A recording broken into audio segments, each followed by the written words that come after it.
Daalụ my brother. Biko a na-ebe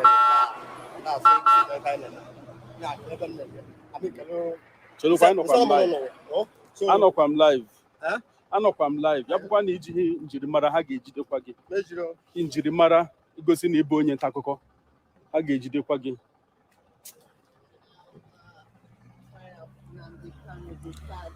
M na-eme ka m jee jụọ ndị eze nọgasị ebe a ije ha ka m malụ ihe otu mere ha ji bịa ụlọikpe tata, mana ka m na-afụ ndị abụcha yicha uwe dịka ndị chili echichi na ọwụwa anyanwụ. Ana m aga ugbu a ka m jee mata ije ha na ndị ha bụ, ma ya bụ na ndị a ga-ekweta ka m mata ndị ha bụ. A na-ese foto.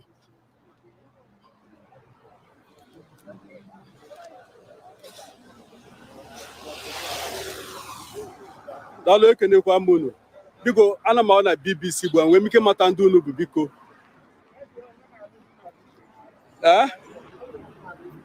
Afọ ole m na-ahụ na BBC? Mmadụ one? Ebula ibu. Ebula ibu.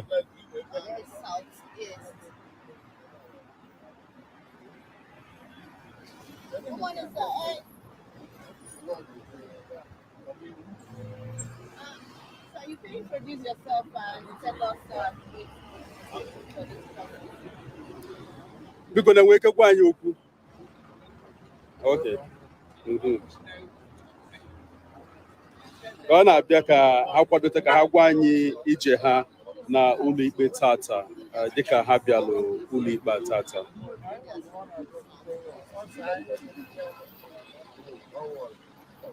What is this one talking?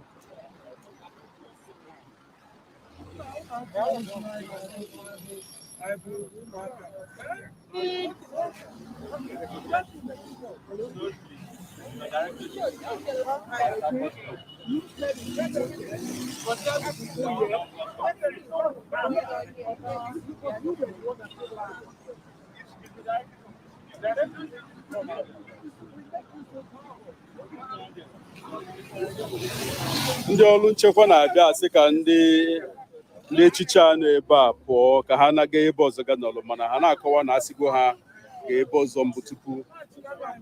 Biko gwa anyị okwu, biko gwa anyị okwu. Ewe na iwe sa. You told us to when you are looking for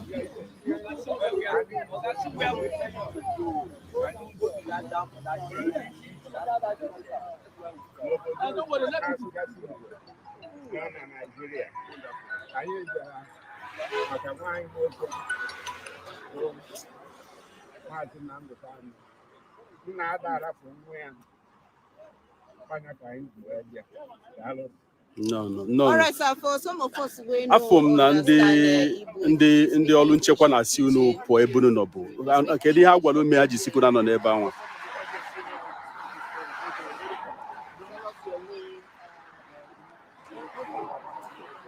Biko nwee ike gwa m ihe ime ndị ọrụ nchekwa ji sikwu unu pụọ.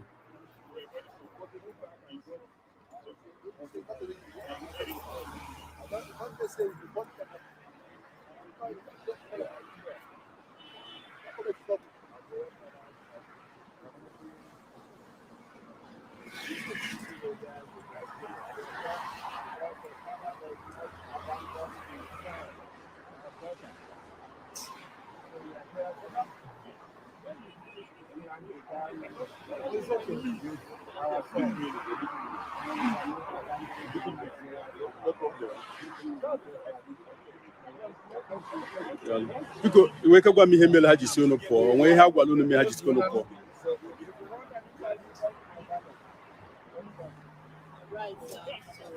Mgbe achọrọ m ịma ihe mere ha ji si unu pụọ ebe ahụ, ihe a gwara unu.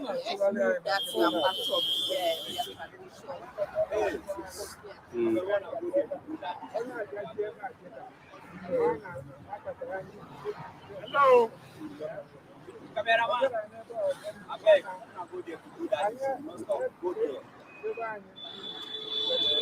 Mr. Man. I know. Daalụ. It's fine. unu anụla ya okwu n'okwu ndị igwe bịala ebe a sị na ha bịa ịnọchite ndị igwe niile nọ na ọwụwa anyanwụ dịka o si kwuo ọ sị na ha jiri bịa bụ na nna anaghị agbahapụ nwa ya ma ọ bụ hapụ nwa ya ma ya bụ na nwa ya nwee nsogbu nọ ya mere ha ji bịa ebe a ọ na-akọwakwa na ndị ọrụ nchekwa na-achụgharị ha na ejegwo ebe ha nọ mbụ asị ha nọ n'ebe anwa sị ha bịa nọrọ ebe ha bịakwa ebe a bịasị ha pụọ na abịakwasị ha pụọ ọzọ ịma na ihe o gosi bụ na ọ bụghị n'anya ọma ka eji eme ya bụ ihe otu a ka o si kwụrụ anyị nọkwa ebe anyị nọ ka na-ewetakwala ụlọ otu ihe a si aga na ụlọ ikpe ukwu nke dị n'Abuja ebe ikpe Nnamdi Kanu ga-aga n'ihu tata unu n'anya na-afụ na ndị ọrụ nchekwa pụtara n'igwe mana anyị agaghị asị na otu ha si pụta taa dịkwa otu ha si pụta mgbe ọzọ maka na nke taa eburu ibu dịka ha si buo n'ụbọchị nke 21 nke ọnwa Ọktoba anyị bịabụla ebe a anyị gụrụ ụgbọala ndị ọrụ nchekwa pụta na-agbagharị ụlọ ikpe a niile anyị gụrụ ya oluo 23 ka anyị gụtara ya nke gụnyelu nke ndị agha nke ndị ụlọọrụ civil defense nke ndị DSS nke ndị uwe ojii kpọmkwem nakwa nke ndị imigreshọn ndị ọrụ nchekwa dị iche iche bịala ụlọ ikpe ụbọchị anwa mana taa anyị afụbeghị ụdịrị ọnọdụ anwa ihe anyị na-afụkebe tata bụ ndị ọrụ DSS nakwa ụfọdụ ndị ọrụ civil defense bụ ndị pụtagwo n'ụtụtụ taa wolu bịa ụlọ ikpe mana o nwekwara ike ọ bụ maka na otu ụlọ ikpe a si ga taa anaghị ele anya na Nnamdi Kanu ga-abịa ụlọ ikpe taa maka na dịka taa abụrụ ikpe kpọmkwem ka a na-ekpe taa bụ ịnụta mkpesa nakwa atụmatụ ndị ọkaiwu Nnamdi Kanu wetesi ka aka gbuo ebubo ndị ọhụrụ anwa ọwụkwasara n'isi Nnamdi Kanu nke a gosi na dịka ọkaiwu Aloy Ejimaka ọ gwakwara anyị anaghị atụ anya na Nnamdi Kanu ga-abịa ụlọ ikpe tata o nwere ike ọ bụ ya melu ndị ọrụ nchekwa ejighị buo ibu otu ha si buo ibu n'ụbọchị anwa mana dịka chika bụ ụtụtụ o nwekwara ike dịka chi na-aga n'ihu ha pụtakwa n'igwe dịka ha si pụta na ụbọchị anwa mana otu a ka ọ ka dịgodu na ụtụtụ a dịka o ji ekeji 35 na-agafe elekere 7 nke ụtụtụ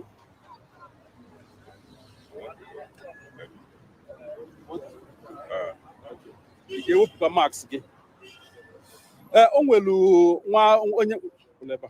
onye bịa ebe a bụkwa onye so bịa na ụlọ ikpe si na ya chọrọ ikwu okwu nwanne biko gwa anyị ị bụ onye bịara ịkwado Nnamdi Kanu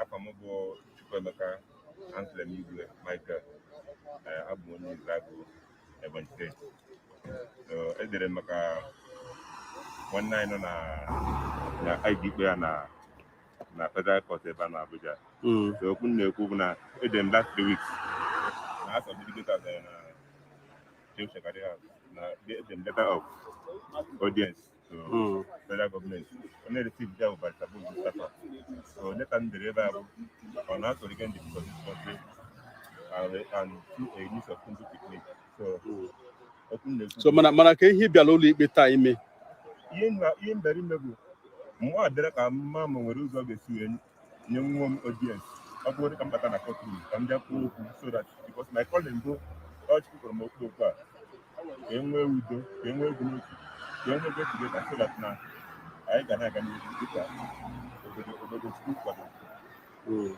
mana ịma enwere atụmatụ ụlọikpe ji eme iji ụlọikpe ị ga-edika etinye akwụkwọ ma ọ bụ gakwulu ndị ọkaiwu Nnamdi Kanu ka ha nye gị ohere imegwu otu anwa ejigasigo ebe m jere bụ okwu m ije mụ ka enweta udo ka emee udo site n'ụzọ ịdị n'otu ya na ịbịakọta ọnụ isi mmekọta ihe ka ụmụnne ejego m n'ime ahịa ụfọdụ na-agwa ndị mmadụ sị na enwere m mkpughe enwere m ezi nkịta ọkpụkpọ oku ime ka Naijiria bụrụ ndị na-eme ihe n'udo ya na ịdị n'otu site n'ịbịakọta ọnụ wee kpọkuo Chukwu nna onye kere eluigwe na ala ka o nwee ike wee nwee udo. Ejego m n'ime ahịa dị iche iche, ejego m ọgwụ jee Hebrid, jee Mbuka, jee building, jee White House Main Market. So ndị a niile bụ ndị na-ekwu okwu, ha na-ekwu okwu mana enyebeghị m nnukwute ezigbo nkwado na ibi ebe anụ maka na abịa m na Abuja anụ ahụ na ịkata ahụ ka m ji wee nwee ike jeta Abuja nwe ebe a wee na-afụ na ihe m bịara nwere isi mana ka anyị dị ezigbo nkwado fọm ọhaneze ndị Igbo ya na ụmụnne anyị nọ na mba dị iche iche ka etinye aka wee hụ na ha kwadoro m n'ọkpụkpọ okwu Chineke gwara m ka m bịa ka m mee ka obodo anụ ka m nwee udo ka m riga the peace of this country. Ihe a bụ leta m dere to the federal government onye received ya by SG of the federal government. Daalụ ekwerewe na nachabighị okwu n'ọnụ maka na anyị chọrọ ịnachikwe. Daalụ maka okwu gị na ịbịala ikpe udo bịakwasị ka ị mara otu ga-esi wee kwado Nnamdi Kanu. Anyị ekene gị nwanne. Agazie. Daalụ. Dịka unu ma anyị ka nọkwa na ụlọikpe anwa, ụlọikpe ukwu nke na Abuja, ebe ikpe Nnamdi Kanu ga-alaghachite tata n'ihu ọka ikpe Binta Nyako. Kunu nụrụ otu nwa afọ si na ya bịara ebe a na ihe a bịara bụ ịkwado Nnamdi Kanu, sikwa na ya chọkwala ikpe udo dịka na ya agaala ọtụtụ ebe maka okwu udo na Naịjirịa ịchọta ohere a ga-eji welu nweta udo. Ka anyị na ugbu a unu ahụla na anyị na ndị igwe si na ha bịa ịnọchite anya ndị igwe niile na ọwụwa anyanwụ. Anyị na ha nọ ebe a onekwa anya na-afụ ebe ha kwụ. Ha nọbụ na iru ebe ni dịka ha na-achọ ịbanye ụlọ ikpe wee sị ha nọzụgagbodu tupu enye ha ohere ịba ụlọ ikpe, mana ha kwụkwa ebe a na-eche. Mana dịka unu ma ụlọ ikpe agaghị amalite ruo mgbe ọ kụrụ elekere 9 nke ụtụtụ taa. Ọ mgbe anwa ka ụlọ ikpe ga-amalite kpọmkwem. Mgbe anwa ka ikpe ga-amalite kpọmkwem.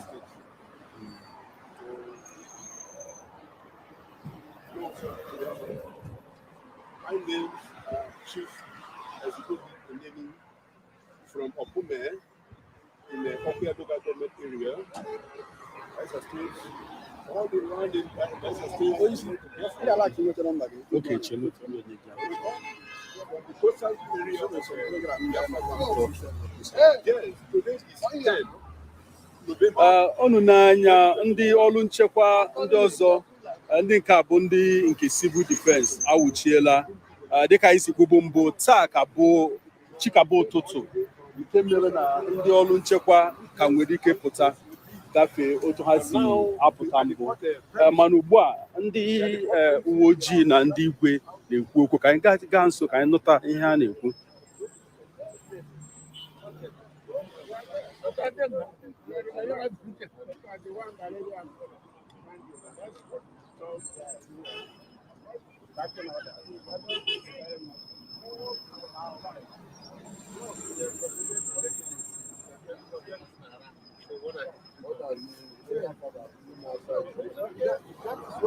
That's why I came to ask you.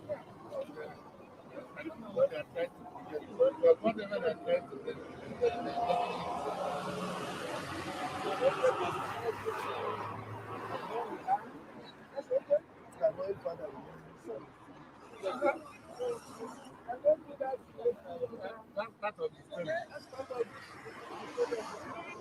Part of the story. Traditional rulers from other countries.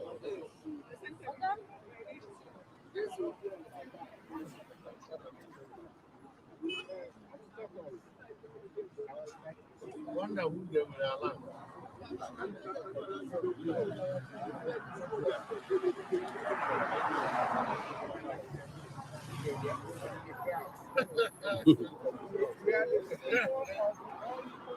No, I don't know what coming on.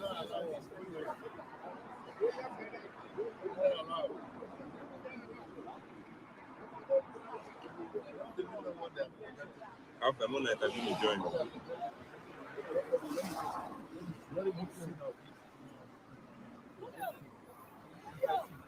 You're not allowed to come out.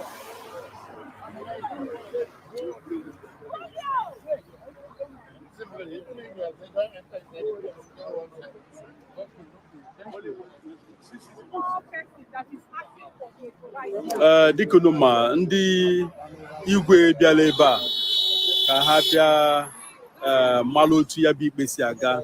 Ndị DSS ekweghị ka ha baa n'ime ụlọ ikpe ma sị ha bịa kwụrụ n'okporo ụzọ. Ị na-anya ifu ebe ha kwụ akwụ n'okporo ụzọ. Onye igwe ha wee na-ekwu sị na ka ihe mere eji eme ha otu a maka na ha si ọwụwa anyanwụ. Onye uwe ojii bịalụ bụ Hassan wee na-akọwa na maka ọ fụrụ ha ebe anwa mere ya nwa ji bịa, maka na ya nwa na-akọwa na ọ fụtụrụ ya n'anya na ha nwakwu ebe anwa. Ha nwa wee na-akọwa na ọ bụ onye isi ndị DSS dị nọ ebe a bụ onye si ha gafete ebe a bịa kwụrụ. Onye uwe ojii awolu kọwa ya na ya na-eje ka ya gakwuru ndị DSS anwa ka ọ jụọ ha ihe melu ejisi ka ndị igwe dị otu a bịa kwụrụ n'ebe a. Anyị nọ ebe a ka anyị malụ otu ya bụ ihe ga-esi wolu gaa, ma ga-emecha nye ha ohere ka ha banye, maka na ị na-anya ọ na-atụ n'anya ọtụtụ mmadụ na-ajụ ihe melu ndị chichere ikike otu a gosi na ha bụ ndị nna bụrụ ndị igwe anọchite ndị otu ha.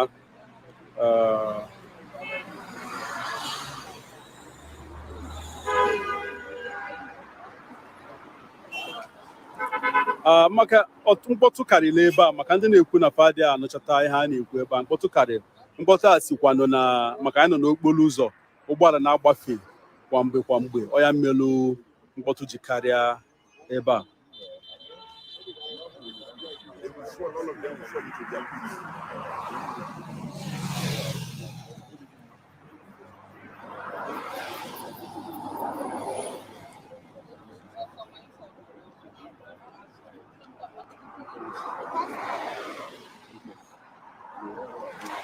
Unu ga-enye anyị ohere ka anyị malụ ka anyị ga-emezitụ ekwentị a, maka anyị malụ ka ọ ga na-ekwu okwu karịa otu o si ekwu okwu ugbu a.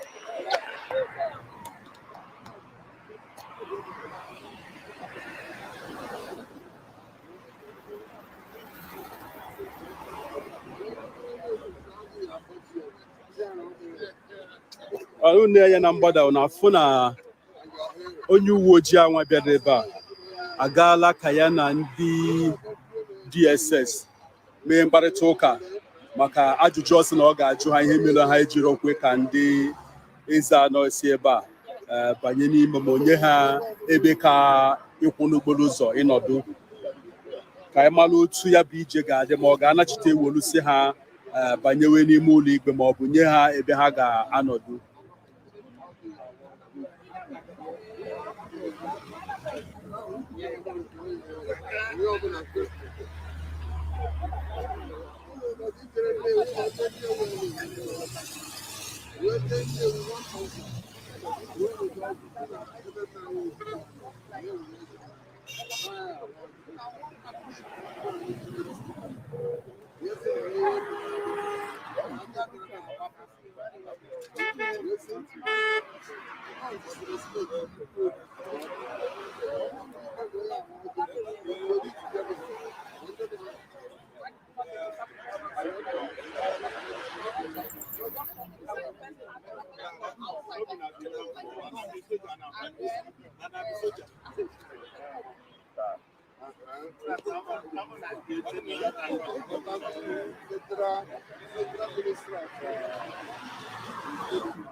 Please, you see these vehicles?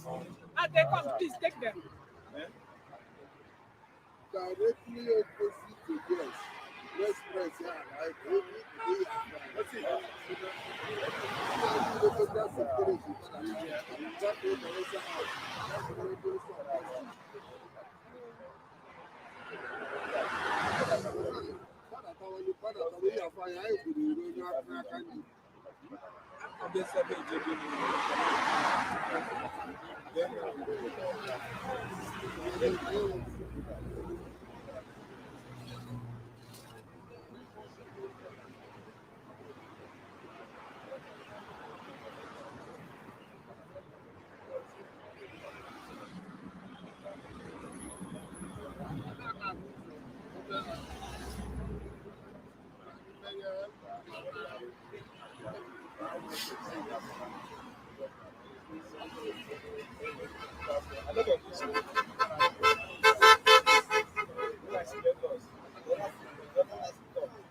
Dịka kemgbe anyị bịachara ebe a were okwu ikpeazụ, o nweela ụgbọala ole ma ole banyere ụlọikpe anwa. Otu n'ime ha dịka ụgbọala eji ebu ndị na-abịa ụlọikpe, ma dịka anyị si kwuo mbụ, anyị adịghị atụ anya na enwere ike ịkpọta Nnamdi Kanu na ụlọikpe taa dịka ọkaiwu ya ji gwa anyị, mana aka abụghị esughị nke akpọm na ọ ga-abụ otu a ka ọ ga-adị. N'ihe mere anyị ji nọrọ taa ka anyị na-ele anya etu ya bụ ihe ga-esi wolu gaa tata.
Is there any media list to this guy? No, they said the chairman is going to come to present a list. But that's what they told us. These guys are only using, there is no chairman anywhere. It's all about that's what they said. Abu Eda. Also, I need a village development. Dikunuma, I can open ụlọikpe na Abuja. Ebe ikpe gọọmenti Nigeria na-ekpe onye isi otu independent indigenous people of Biafra bụ IPOB ikpe maka ebubo na ọ na-agba nkata imegide Nigeria. Dịka anyị si bụ, o nwere onye uwe ojii bịabụla ebe a bịa gwachaa ya na ndị igwe nọ ebe a mesịa mkparịta ụka. Ọ sị ka ya jee jụọ ndị DSS ihe mere ha ji ikwe ka ndị igwe were banye ebe a, mana olulu ebe ahụ ya na ha mechaa mkparịta ụka ya nwa kwụlụkwa n'ahịrị. Ọ nachiteghịkwa n'azụ bịa gwa ha okwu ọbụla. Anyị nọ ebe a, o nwebeghị ndị ekwere ka ha banye. Ndị nta akụkọ niile ka nọ n'iro, dịka ihe fe ndị DSS kwuru bụ na ndị onye isi ndị nta akụkọ na Abuja ebe a ga-abịa weta akwụkwọ edela afa ndị ga-enwe ohere banye ụlọikpe, mana a na-ele anya na ihe a nwere ike mee tupu ọ kụọ elekere 8 na ọkara n'ụtụtụ tata, maka ugbu a onwebeghị onye nta akụkọ ọbụla bara n'ime ụlọikpe anwa. Onwebeghị onye m ga-asị abụghị onye na-alụ ọrụ na ya bụ ụlọikpe enyegworo ohere ka ọ banye. Ma dịka m gwabulu unu mbụ, ndị ọrụ nchekwa n'ebe a ha ararọ ka ha dị na Arabu mbụ dịka gọọmenti Nigeria na-ebo ya. Unu ma na o teela gọọmenti Nigeria jidere Nnamdi Kanu, ọ bụ n'afọ 2017 ka ọkaikpe Binta Nyako nyere ohere ka ọ laa be ya sizi be ya na-abịa ụlọikpe ma nyekwa ya ụfọdụ iwu ọ sị na ọ ga-esoriri. Otu n'ime iwu anwa metụtara mmadụ ole ma ole ọ ga-anọ n'etiti ha mgbe ọbụla. Mana emechalụ ndị agha enwerime ihe a na-akpọ Python dance na ọwụwa anyanwụ. Ndị ka Nnamdi Kanu na-akọwa ọ bụ atụmatụ Python dance anwa na otu o si wolu suo na afara ukwu bụ ihe mere ya jiri wolu pụọ na Naịjirịa, dịka o si kọwaa ya ọsọ n'ọsọ ndụ ka ya gbara. Mana ọkaikpe Binta Nyako bịazie chabizia ohere ahụ o nyere ya ka o si be ya na-abịa ụlọikpe nke bekee na-akpọ bail, nke melu na gọọmenti Naịjirịa jeziwolu jide ya kpọghachite ya Naịjirịa ka ọ bịa malitekwe gawakwa ụlọikpe anwa maka ebubo anwa ha boro ya, dịka ebubo anyị kwuburu mbụ gụnyelu ịkpa nkata imegide Naịjirịa, iyi ndị egwu nakwa ebubo ndị ọzọ.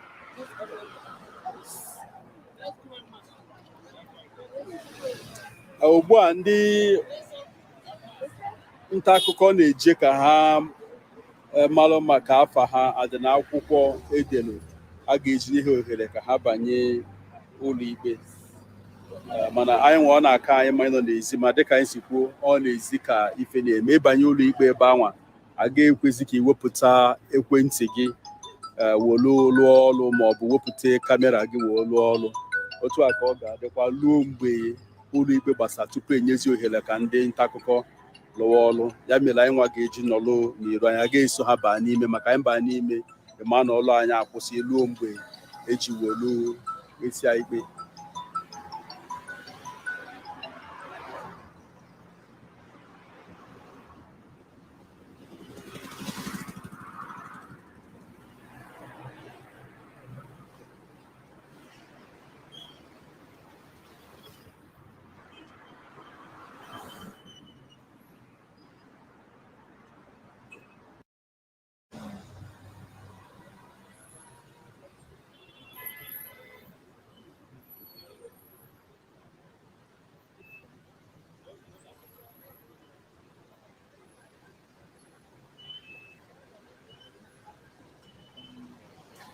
Ndị nta akụkọ bụ ndị a niile na-afụ ụkwụ na ahịrị ebe a na-eche ka enye ha ohere ka ha banye ụlọikpe ka malụ otu ikpe anwa ga-esi were gaa.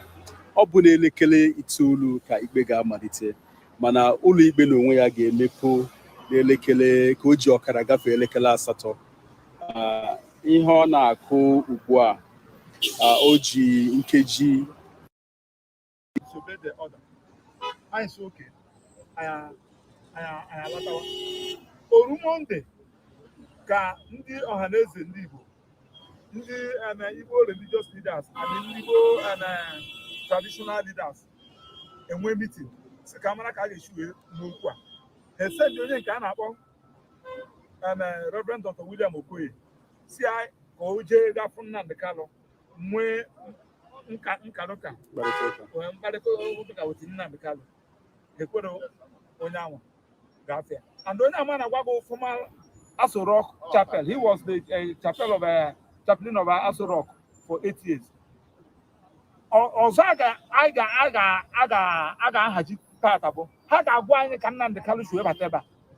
Ọ na-ekwuri ya because enwere n'iwu sị ọ na mmadụ n'obodo ndị ọzọ esi na o nwere ihe isi na o mere n'obodo gị. Before ịkpọta ya n'obodo ahụ ka ọ bịa face that trial, oge e nwere usoro a na-abịa extradition process. That extradition was not followed. Kenya ekwuola na ha amaghị ka Nnamdi Kanu si wee hapụ obodo ha waghachi a ga na-atụrụ obere nwa ebe atụga ndị niile. Naijiria anaghị Naijiria kwuo okwu n'uso kpọta Nnamdi, Naijiria anaghị aghọgharị ahụ.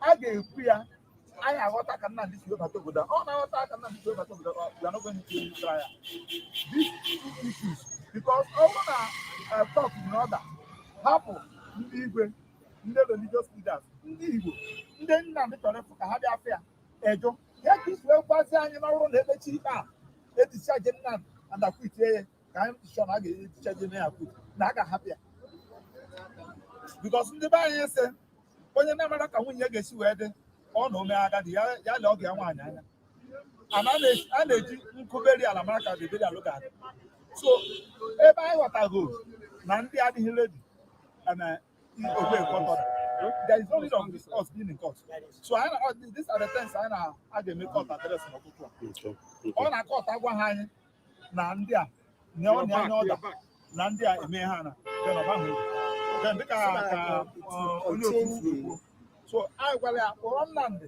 anaghị edo mmadụ na GSSS enwere ebe a rụrụ for this matakwa na Nnamdi na complain about his health Nnamdi Kanu enweghị right for his own personal physician medical doctor ọ nke ndị gọọmenti kwara ya ka a na-eyi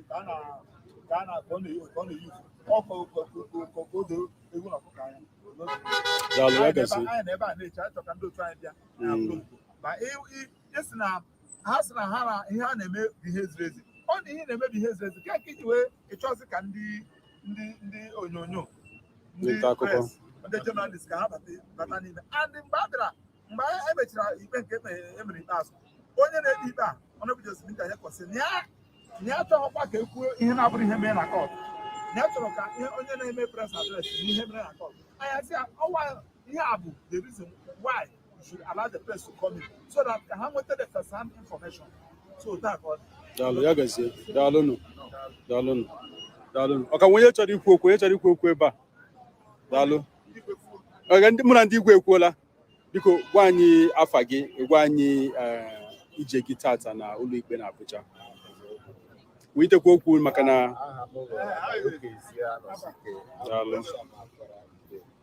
daalụ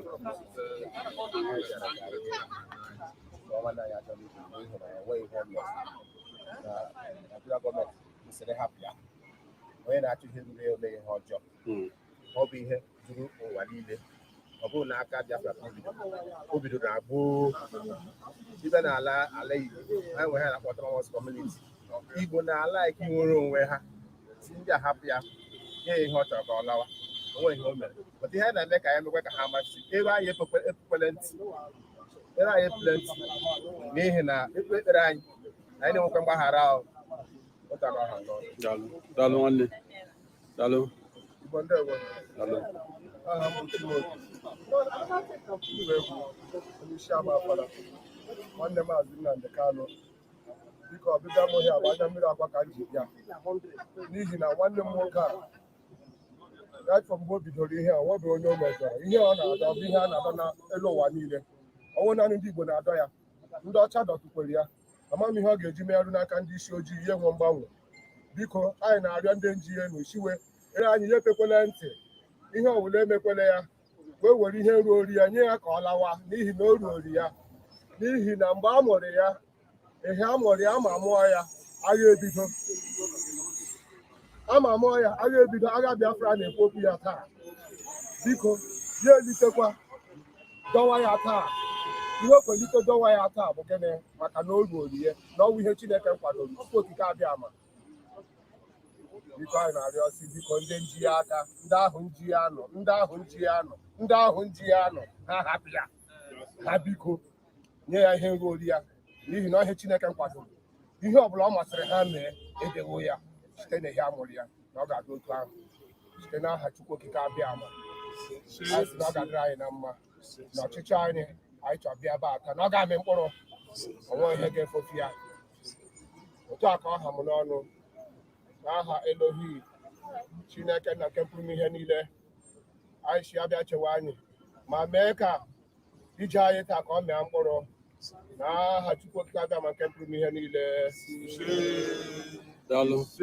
daalụnụ agazie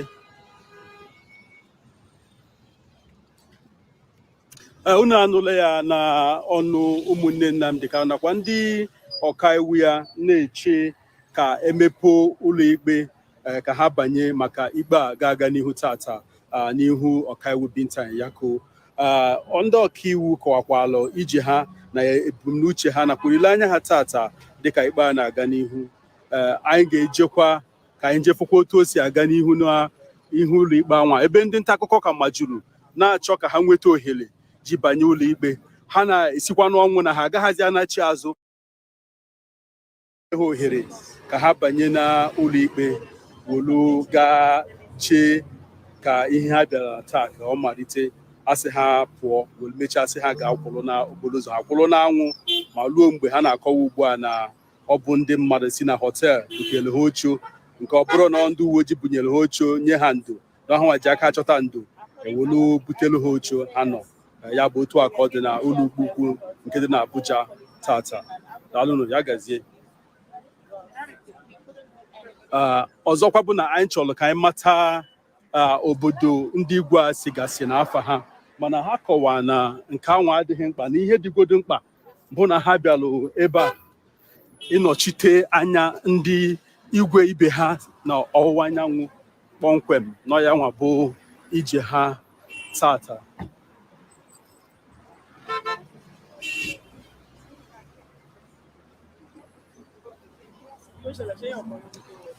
ndị have they allowed anybody in? I don't even want to go in. Okay.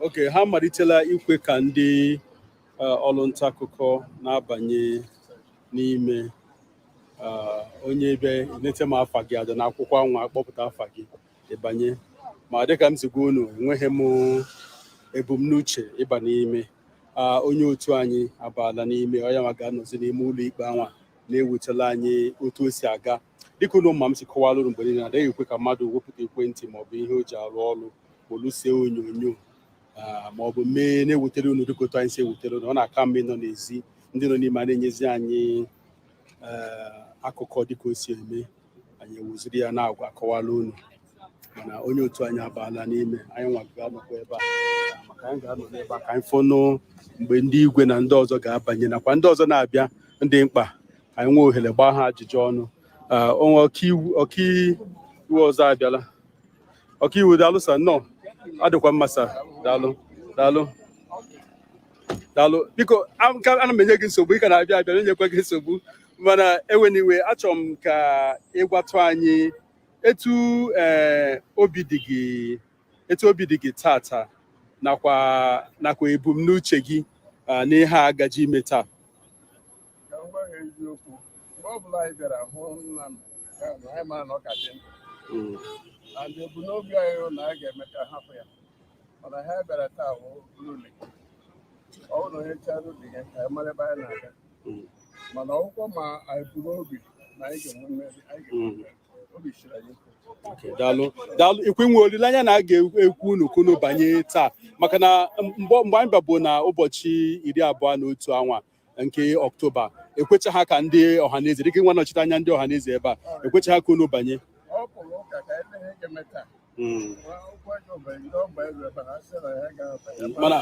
mana ọsọ gị nwa bụ onye ga-anọchite anya ọhaneze tata.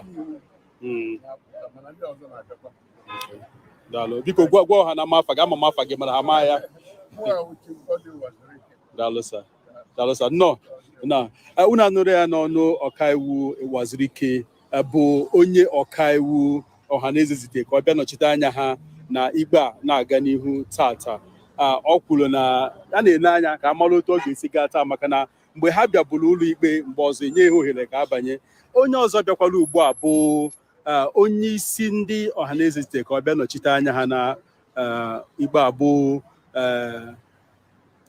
Chukwuemeka Ezife ya na ndị nna ndị ọzọ sokwa bịa nọchite anya ọhaneze ha na-agazi ka ama ma ga-enye ha ohere ka ha banye ebe anwa mana ugbu a onye DSS na-atụkwa aka ka o si atụkwa aka mbụ ọ na-atụkwa ha aka nke na-egosi na ọ dị ka agaghị enye ha ohere ịbanyekwa dịka ha ekwebeghị inye onye ọbụla ohere ịbanye so ndị anyị banyegwere ebe a bụ ndị nta akụkọ ole ma ole akpọrọ afọ ha wee sị ka ha banye.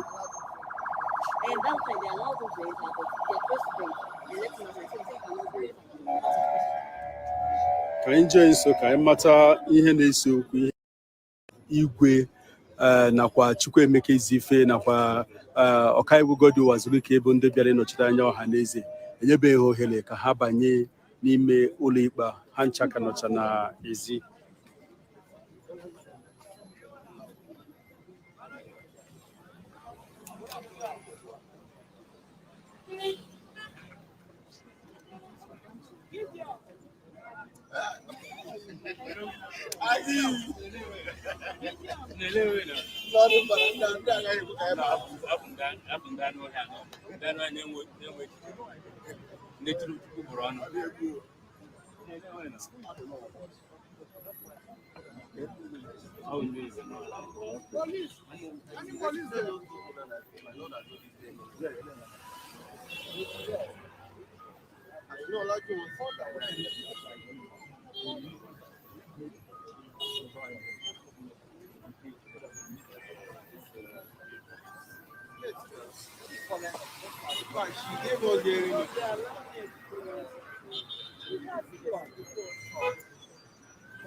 So let's come back. Your fathers, southeast of Nigeria, they here. Let's come back.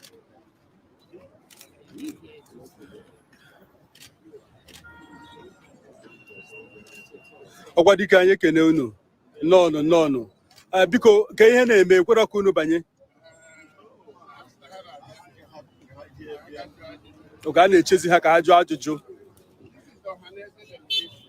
mana eche m ka ha amabụ na ọha na eze nwe delegation na-abịa ebe a. So una fit address us maybe for English, yeah. Can you address? Okay. Okay, dịka unu nụrụ o si kwuo na ndị DSS ka ha jụọ ajụjụ tupu enye ndị ọha na eze na ndị igwe ndị ọzọ bụ ebe a.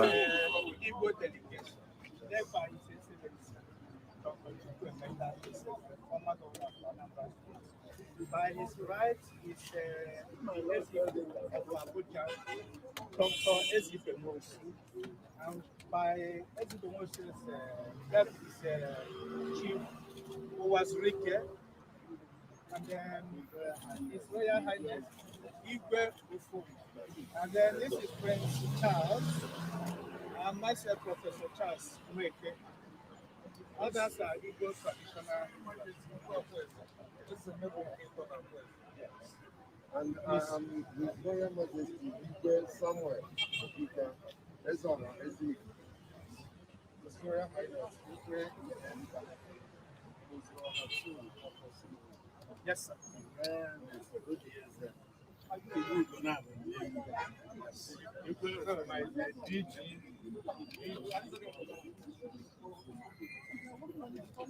So why are you still?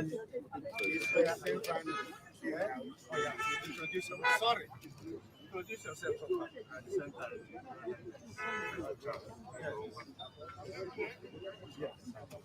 So the Igbo delegation is here. Move back. No, That's why we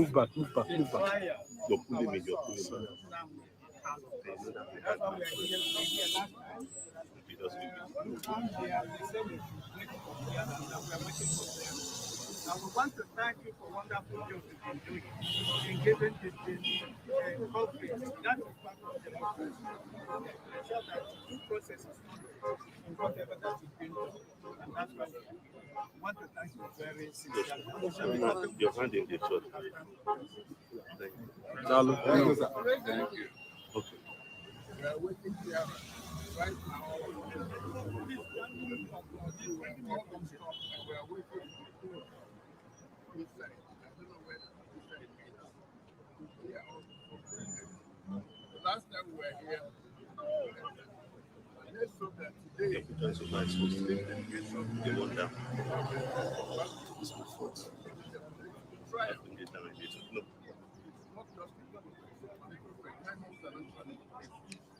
Another representative, please, for on behalf of Otu Okiwu, I'm the chairman of Otu Okiwu on Abuja on litigation.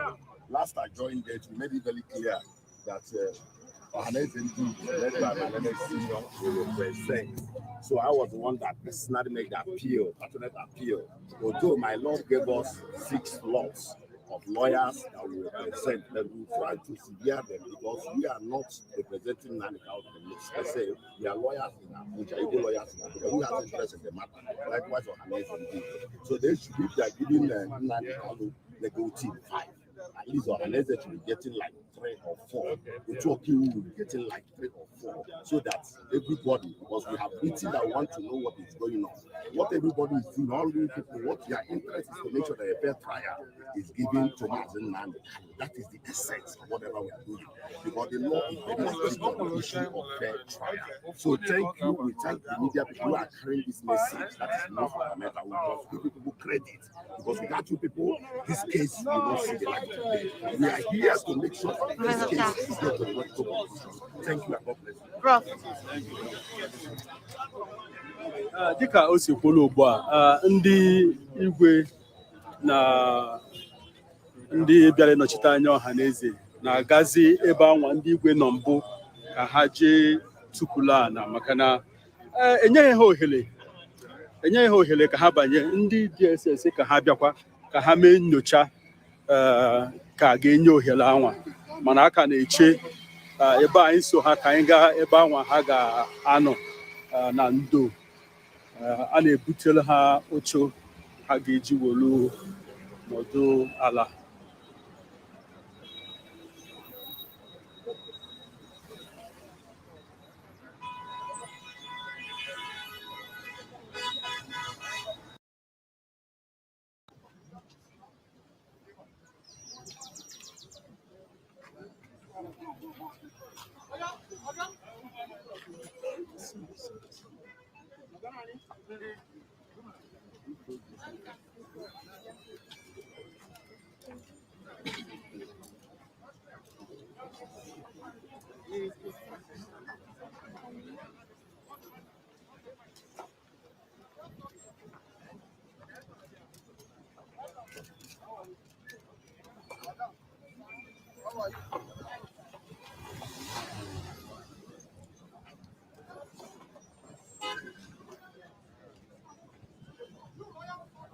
Gentlemen.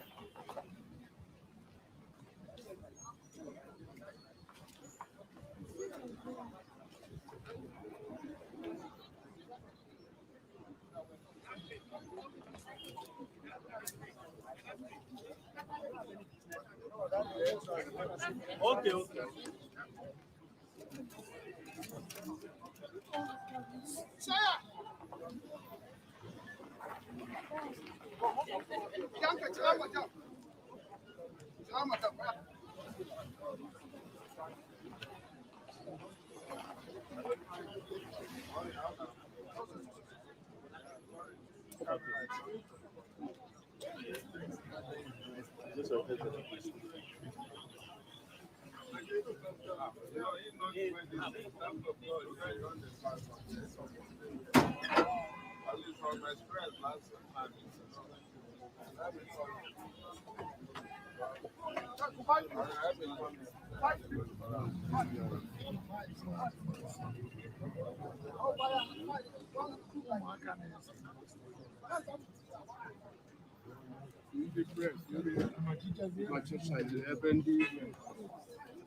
Dịka unu ma anyị ka nọkwa na ụlọ ikpe ukwu nke dị n'Abuja ebe ikpe Nnamdi Kanu na-aga n'ihu ugbu a. Ndị eze na ndị igwe na ndị ọhaneze nke onye isi ha bụ onye bụ gọvanọ Anambra steeti bụ Chukwuemeka Eziife a na-eche ka enye ha ohere ka ha banye n'ụlọ ikpe. Ndị DSS na-ekwu na ha na-eme nchọpụta ka ha malụ ma a ga-enwe ohere ka ha banye n'ime, ma niile anya ifo na ndị nna ndị igwe a niile nọ n'anwụ na-eche ka enye ha ohere anwa ka ha banye n'ụlọ ikpe anwa dịka ha chọrọ ije ebe anwa jee fụ otu ya bụ ikpe a ga-ekpe Nnamdi Kanu taa ga-esi welu gaa n'iru.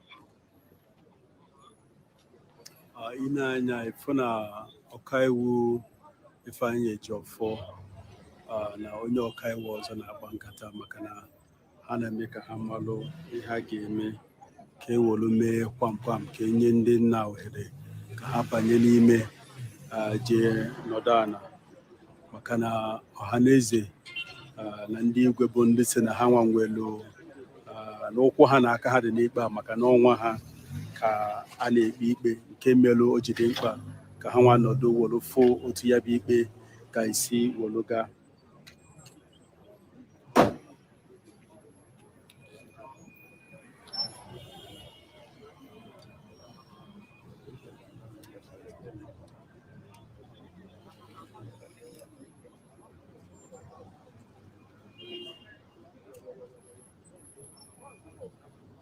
Go and look for him now.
Can we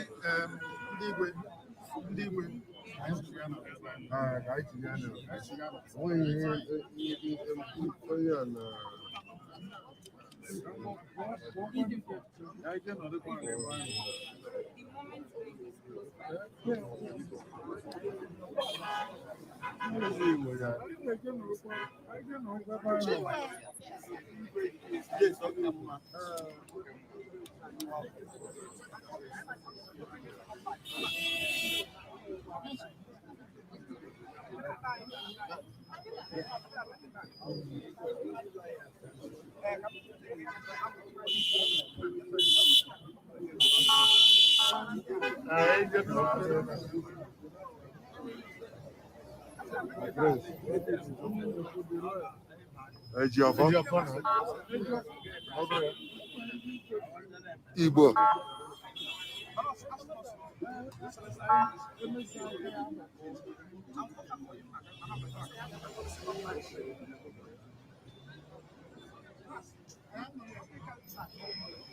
Ofu igwe awere.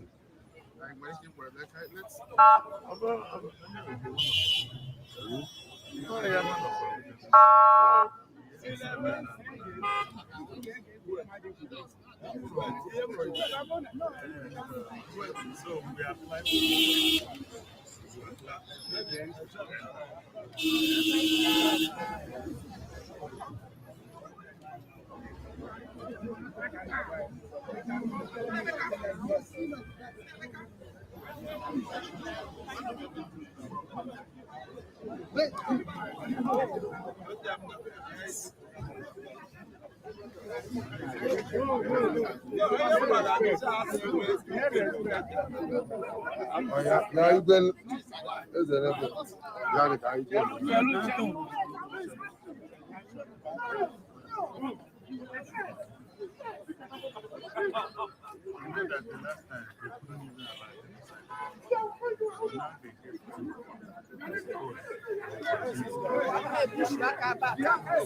Ajinu nwayọ.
Okwu a na-eso ugbu a bụ maka ndị ga-abanye na ya bụ ụlọ ikpe na ndị ga-anọdụ.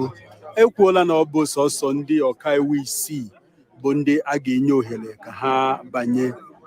Ndị ọha na eze na onwe ha ọ dị ka ha nwere ohere itinye ọkaiwu 3 ga-eso banye. Ọzọkwa bụ na ndị DSS kwuru na ọ bụ sọsọ onye bụbu gọvanọ Anambra Steeti bụ Chukwuemeka Eziife na otu onye eze ga-eso ya banye. Ndị eze ndị ọzọ enyebeghị ohere ha ga-abanye. So aka na-eche mana ndị ọkaiwu na-ese okwu maka onye ga-abanye na onye agaghị abanye, mana ọ dị ka ikpeziela ya ndị nke ga-abanye abanyegwo gawazia ya bụ ikpe. Onye ọzọ anyị fụwara ebe a bụ nwanne Nnamdi Kanu bụ Emmanuel Kanu.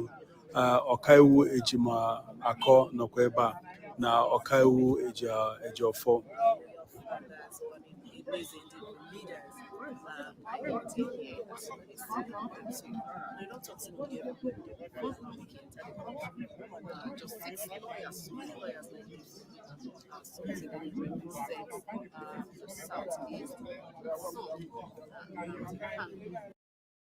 Ite ndị igwe ndị ọzọ niile n'ọwụwa anyanwụ na ha na onwe ha kwesịkwara inwe ohere ịbanye ụlọ ikpe ahụ maka na mmasị ha dị ịbanye ya maka na ọ bụ nwa ha ka a na-ekpe ikpe. Ha chọrọ ịfụ otu ikpe anwa ga-esi gaa ka ha maa na ikpe anwa na-aga otu o si kwesị ịga. ọ ya bụ otu o si kwụrụ ugbu a na ụlọ ikpe ukwu nke dị n'Abuja. Dịka anyị si gwa unu, anyị enweghị mmasị ịbanye ya bụ ụlọ ikpe maka na iwetara unu otu o si aga ebe a, maka na ebe a ka igwe mmadụ na ebe a ka ihe na-eme. Anyị banye n'ụlọ ikpe na ama mfe ha na-eme ugbu a, mere mụnwa ji kpebie na m ga-anọrụ n'ezi ebe a, mana onye otu anyị abaala n'ime. Mgbe ikpe malitekwara, ọ ga na-ezite anyị ozi, a na-agwakwa unu otu o si aga na ya bụ ụlọ ikpe tata a na-ekpe Nnamdi Kanu ikpe ebubo gọọmenti Naijiria boro ya banyere ịgba nkata megide Naijiria nakwa iyi ndụ egwu. Anyị nọ na ụlọ ikpe ukwu nke dị n'Abuja. Dịka m si gwa unu mbụ, afa mbụ Chiagozie Nwanwu. Ihe a bụ BBC News Igbo. Dịka ndị chọrọ ịmata otu ihe a si aga, ma ihe onyonyo ma o nwere ụfọdụ ihe onyonyo nwere ike mgbe o mere unu afọrọ ya, gaa na webụsaịtị anyị bụ bbcigbo.com. ewolu pen detuo ya n'akwụkwọ bbcigbo.com.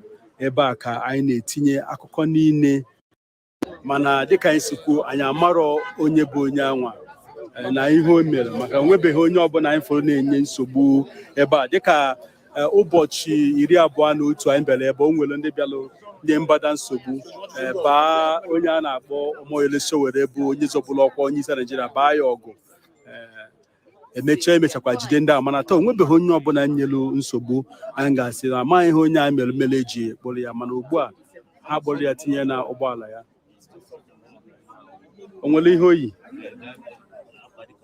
akwa ndị uwe ojii, mana akwa nwa dịkwa nka nke ndị uwe ojii.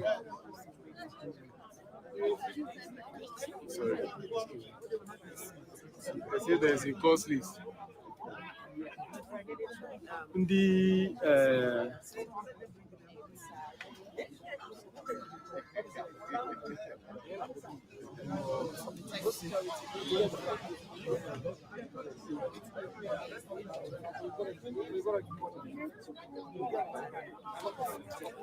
a na-eneta akwụkwọ ya bụ ndị afọ ha dị n'akwụkwọ anwa ka a na-enye ohere ka ha banyere ndị ọkaiwu. Ndị anọ n'ihu anyị ugbu a bụcha ndị ọkaiwu, bụ ndị o nwere ka ọ bụ na ha nwere ikpe ọzọ n'ụlọ ikpe anwa, ma ọ bụ ikpe metalụ nke Nnamdi Kanu, mana a na-enye ohere ka ha banye. Onye bịa eneta akwụkwọ ya bụ na afọ onye anwa dị na ya bụ akwụkwọ, enye onye anwa ohere ka ọ banye ụlọ ikpe. Ọ ya ka a na-eme. Dịka m si kọwa, ndị nọ n'iru anyị ebe a bụ ndị ọkaiwu. Ọtụtụ ime ha nwere ikpe abụghị nke Nnamdi Kanu, ha na-aga ikpe. Ị na-anya afọ ha na-ewepụta akwụkwọ ikpe anwa ha nwere, akwụkwọ anwa ka ha ga-ewolu gosi ndị uwe ojii, gosi ha ka ha maa na ha nwere ikpe na ụlọ ikpe tupu ha nye ha ohere ka ha banye.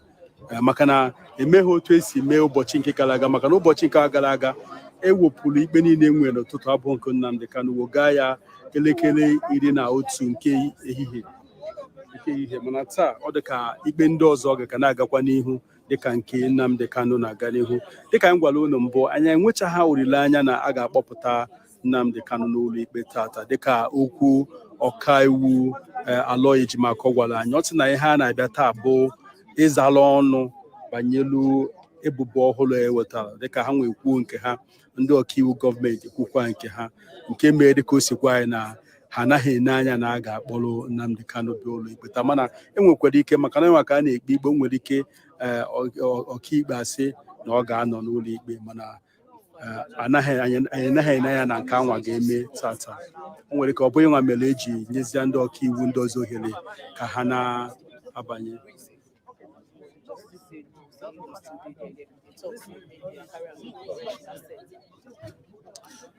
M ga-agba mbọ ka m mata onye anwa ejidelu, mana ọ ka nọkwa ebe anwa ha ji ya, akpụbeghị ya pụọ. Ọ baha n'ime ụgbọala, ọ ntụpụ na ile anya ebe ndị mmadụ nọgasị ebe anwa.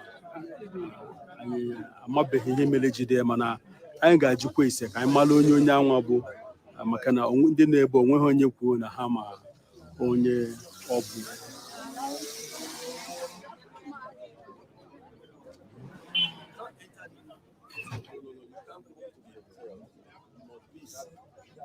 Leave the road, they don't use it.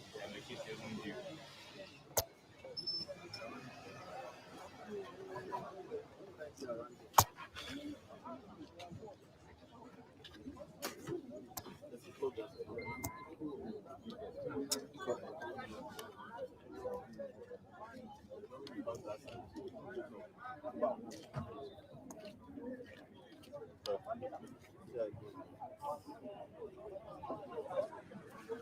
don't think I know the thing.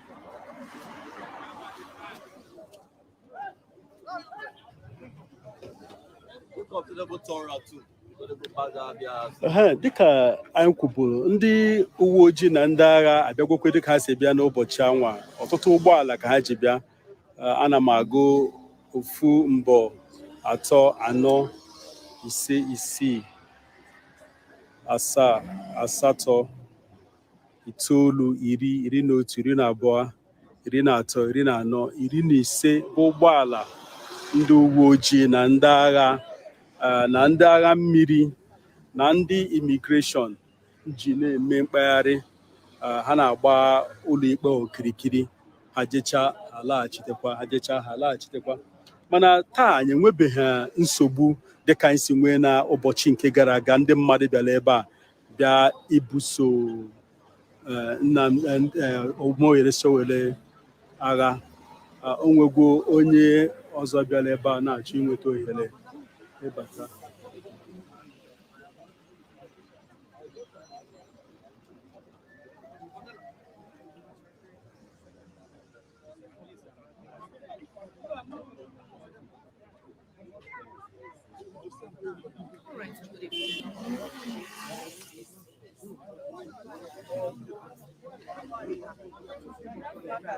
Good morning. How are you?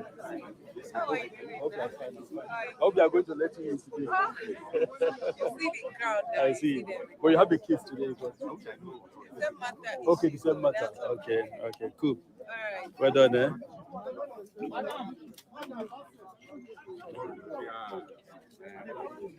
Once I tell you, you see me here now. I have issue here. Don't pass here. You're telling me what? It's not a problem. Don't pass here. I know. Follow you.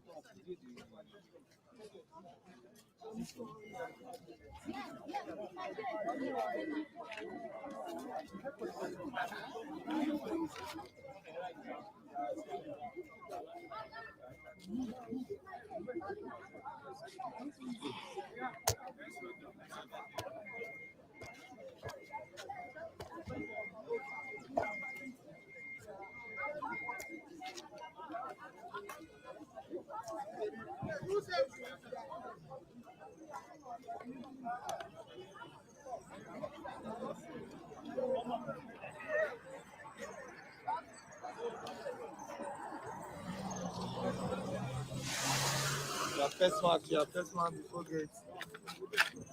And then your first mark.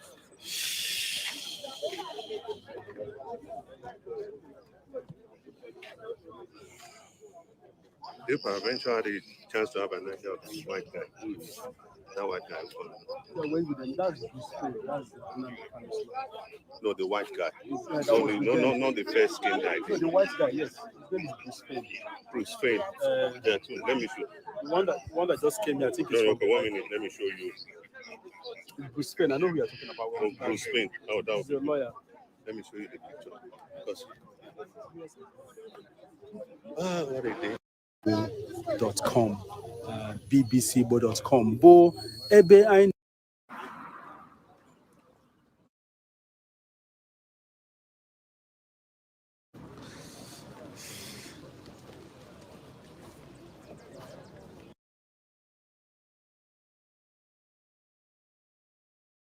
gwe banye mana ọ dị m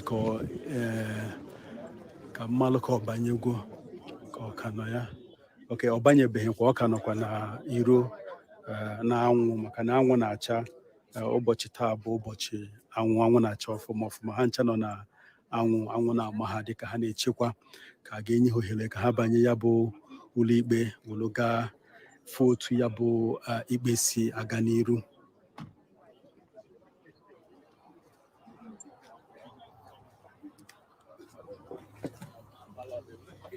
Ụfọdụ ndị igwe ndị ọzọ ndị nke si ọwụwa anyanwụ ị na-anya efu ebe ha nọ, ha agaala gatupụrụ gafee okporo ụzọ ebe ni ga nọlụ na-eche ma ga-enye ha ohere ịbanye ụlọikpe anwa. mana anyị na-ekirikwa ka anyị mara otu ya bụ ihe ga-esi gaa tata.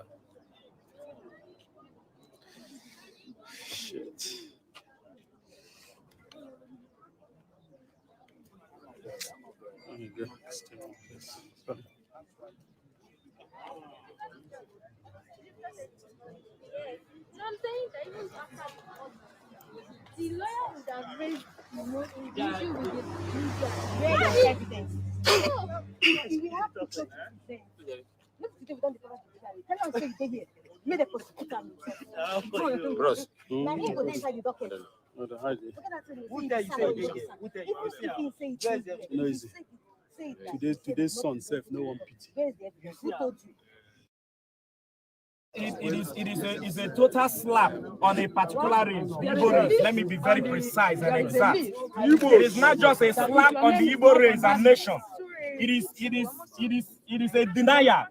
Okay, now it is an open and direct insult before the world that a former governor of a state, His Excellency, is here, present at the crowns, the monarch of the Igbo land.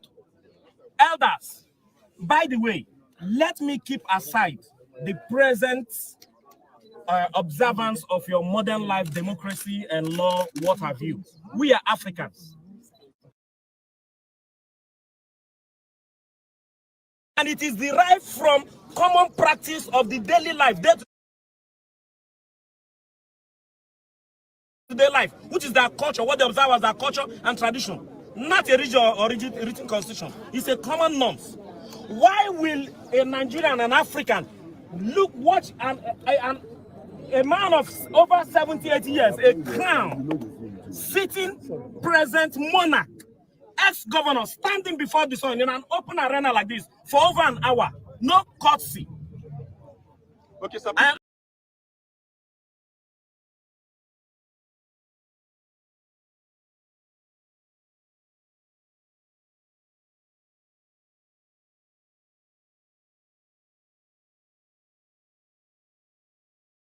So I went anya o si wee mee ụdị omume a maka anyị nwa nwere mana ọ chọgburu onwe mana anyị nwa ga-ejezi ka anyị na mana asị na enwe ihe mere echi ma ọ gaa na ọ napụ ka anyị nọzi azụ ka anyị mara ka anyị esi wee chigata azụ ya bụ Jenụwarị ka ha ga-alaghachi mba ya dụọ pọsịbụl anyị nwa nwere strategy ka mbi Jenụwarị anyị nwere many options which na by ndị Igbo na-ege m ntị unu ọbịa nọ n'ụlọ mmiri ga-eme ebele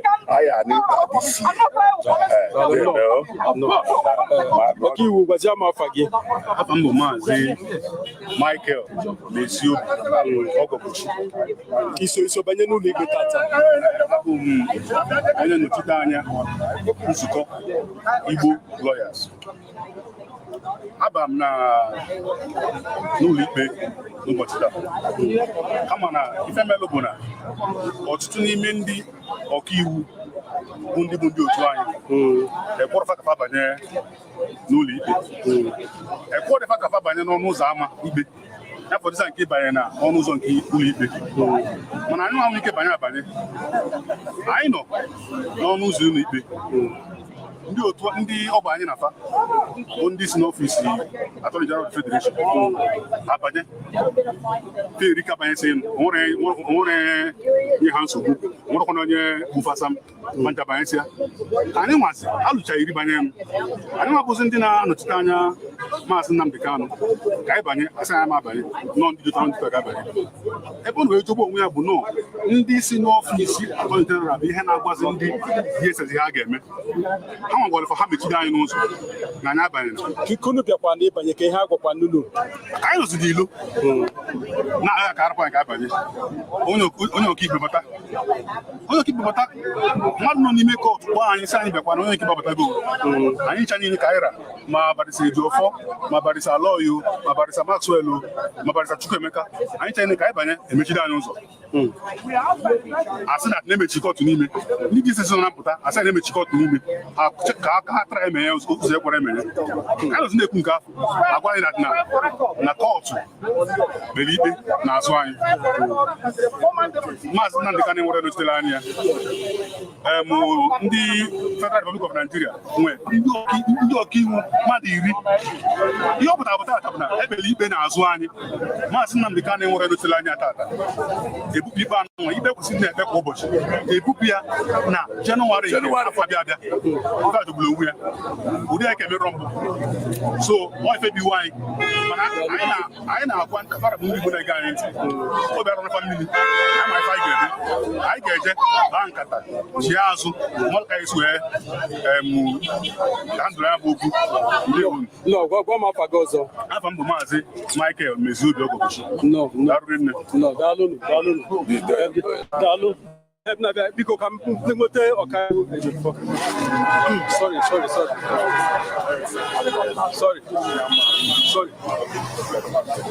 ọkaiwu Ejiofor biko ka m nyetụkwa gị nsogbu mụ na Maxwell ekwukwe n'ụtụtụ oke mụ na Emeka ekwukwe n'ụtụtụ Emeka gwazie ọkaiwu gwa m kedu otu obi dị unu taa akọgwala anyị otu ihe si wolu awụgwọ anyị otu ihe si wolu gaa n'ụlọ ikpe taa kedu otu obi dị unu nakwa kedu otu unu ga-esi wolu siwekwe ya bụ okwu a nke taata jọkarịchara udene sikarịa kakwụ n'isi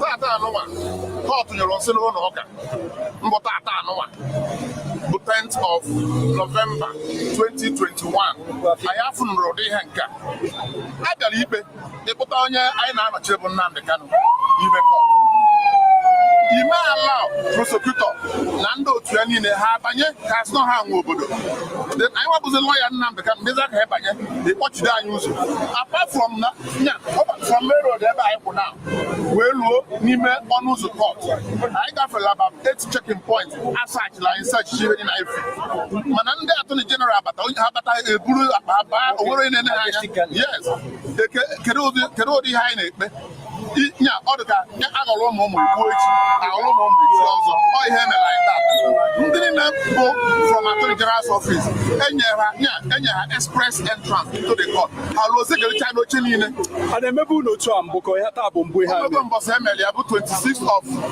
June oge izi akpọ Nnamdi Kanu wee bịaba nke a bụ na ha gwara anyị agwa na ha na-akpụ ya abịa ebe mana ha gwara attorney general duru ndị ọrụ ya niile bịa n'ọrụ ha bụ Nnamdi Kanu bịa ụlọ ikpe tata anyị fụrụ ya taa mana mkpụrụ ka anyị ma abanye anyị na-akụ aka kụgide aka si mepee n'ụzọ ka anyị nye mara ihe na-eme mkpọchi ụzọ niile isi ụzọ nke a asị gị isi ụzọ nke a ije ebe eli asị na-akpọchiri akpọchi let us go ma ngwongwo anyị dukwu n'ime ka anyị burukwuo ya ha jụrụ anyị na ha mapụrụ anyị ngwongwo anyị enyemaka ka anyị ji wepụtakwa aka anyị kedụzi olileanya unu ugbu a olileanya ya nwere bụ na ọ bụrụ sọ onye a bụ jọji anyị ọ bụrụ sọsọ ya bụ jọji enwe ọ bụrụ iwu na ọ ga-ekpe ikpe ọ tara igbo ebe ọ bụ na a na-asị ya kpee ikpe n'ụzọ nkwụmọtọ mana wụti ya o mee tata egwu na-atụ anyị ebe ọ nọ anyị na-enyozi enyi a na-ekwubu sef na siwepịa n'onye Fulani ka ọ mana anyị sị ka anyị kpaa ya because I believe na jọji ma ihe ọ na-eme because ọ nọmba 2 jọji ka ọ bụ ebe a mana wụti ya eme tata ike gwụsịrị anyị in fact ike gwụrụ anyị ọ dị ka onye gị na anyị wee jee nta iroze sem okwu ya dịzị ka ọkpa mmadụ it's an embarrassment. Biko gwakwa Igbo afa gị ọzọ. Afọ mbụ Emeka Ejiofor abụ ofu lọya n'ime lọya Nnamdi Kanu. Ọma ọ ga-anọ ebe ọ ga-apụtarịrị kama o nwere ike ọma mbụsị n'aka nwaanyị a na-ekpere anyị ikpe maka anyị ghọtara okwu ọsọ tata kedu ka ị ga-esi ekwu na a na-ekpe ikpe ịkpọrọ onye klaịntị anyị kpọọ prosecutor kpọrọ ndị DSS na-agba ezi ịkpọchide anyị ilo kedu ihe anyị maketa ọgba klaịntị anyị ọ nwere ike gwa anyị olo ya pụta n'ihe ikpekwu so it's unfortunate it's just terrible and then wee tụọ ihe anụ atọ January 19 and 20 which means ka atabi afụfụ ịma na ọ nọkwa n'ebe a kpọchiri ya sọsọ ya nọ na nya ogologo ebe ọ nọ dịkabido ebe a jebe na ewu na-enyi sọsọ ya nọ nwere human being ya na ya na-ekwu so ha chọrọ by the time ya nọgidezi ebe a ka obido kọgheribe ọgwụ ọnwe ọ dia plan bụ ka eme ka ụbụrụ ya pụọ ka ọ kọgheribezi akọgheribe ma ịkpọchi ya into solitary confinement so ụdị ya bụ unu ga-abanyezi ọgụ ịnụ anyị amarakwa na anyị nwere ọyị n'ihe anụ a na-eme ese anyị nwere ọyị n'ime ihe a na-eme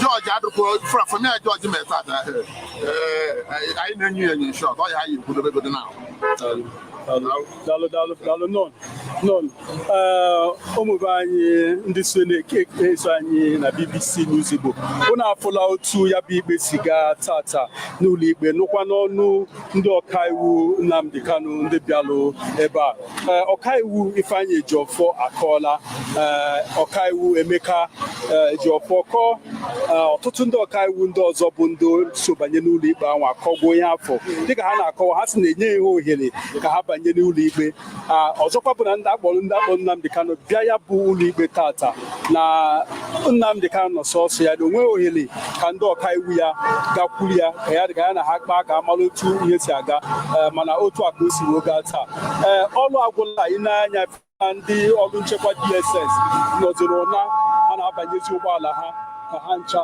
naba ndị bịakwa n'ebe ọkankụ ndị mmadụ bịara ebe a agbasago ma ndị bịalụ bịa na-ngagharị iwe ma ndị bịara ịkwado Nnamdi Kanu ndị nọba ebe a na-agụ egwu ha ncha anaala ọtụtụ ndị mmadụ bịa na-ama anyị ikpe si na anya dị ekwu ihe na-eme mana ihe m gwara ha bụ na ọ bụghị anyị nwe ikwu okwu na anya na-afụ ya ihe ahụ na-egosi bụ live ka o si eme ka unu si afụ ya na ọ bụghị mụnwa ga-eji ike ihe bịara ime ntị mba na ihe a bụ ihe anya na-afụ na ọ bụghị ihe ọnụ na-akọ maka ihe metụrụ onye ọbụla n'anya mana ekene anyị jiri Chukwu na ya bụ ihe gara na udo egwu ka a gụchakwa mmadụ ncha wolu gbasa tata ndị ọrụ nchekwa na onwe ha a na-agụ all life ka anyị nọ anyị abụghị nke anyị na-eme na studio unu na foto o si eme ma dịka ntịkọkwa unu chọọ ịma ụmụ ife ndị ọzọ na-emegasị ma ọtụtụ ihe ndị ọzọ dị n'ime ikpe a na ụmụ ihe onyonyo ndị ọzọ na-afụnwu na live a bụ nke anyị sere ese unu ga-aga na bbcigbo.com bbcigbo.com unu fụ ụmụ akụkọ a niile nakwa otu ihe a niile si gaa tata nakwa akụkọ ndị ọzọ metụtara ya ma nke metụkwara ihe ndị ọzọ anyị nọ ebe a kemgbe ụtụtụ ka o ji nkeji ole ma ole gafee elekere 7 nke ụtụtụ ka anyị malitelu njem a tata anyị nọzi na iju nna maka na ikpe nwa abịalụ agwụla ndị ọrụ nchekwa anawala ndị na-anazikwa ugbu a bụzi ndị ọkaikpe ọkaiwu ndị nta akụkọ na ndị ọzọ bịalụ sonye n'ihe a melụ tata anyị kenekwa m unu makwanụ na BBC News Igbo afọ m werubụla ochie Gozie Nwanwu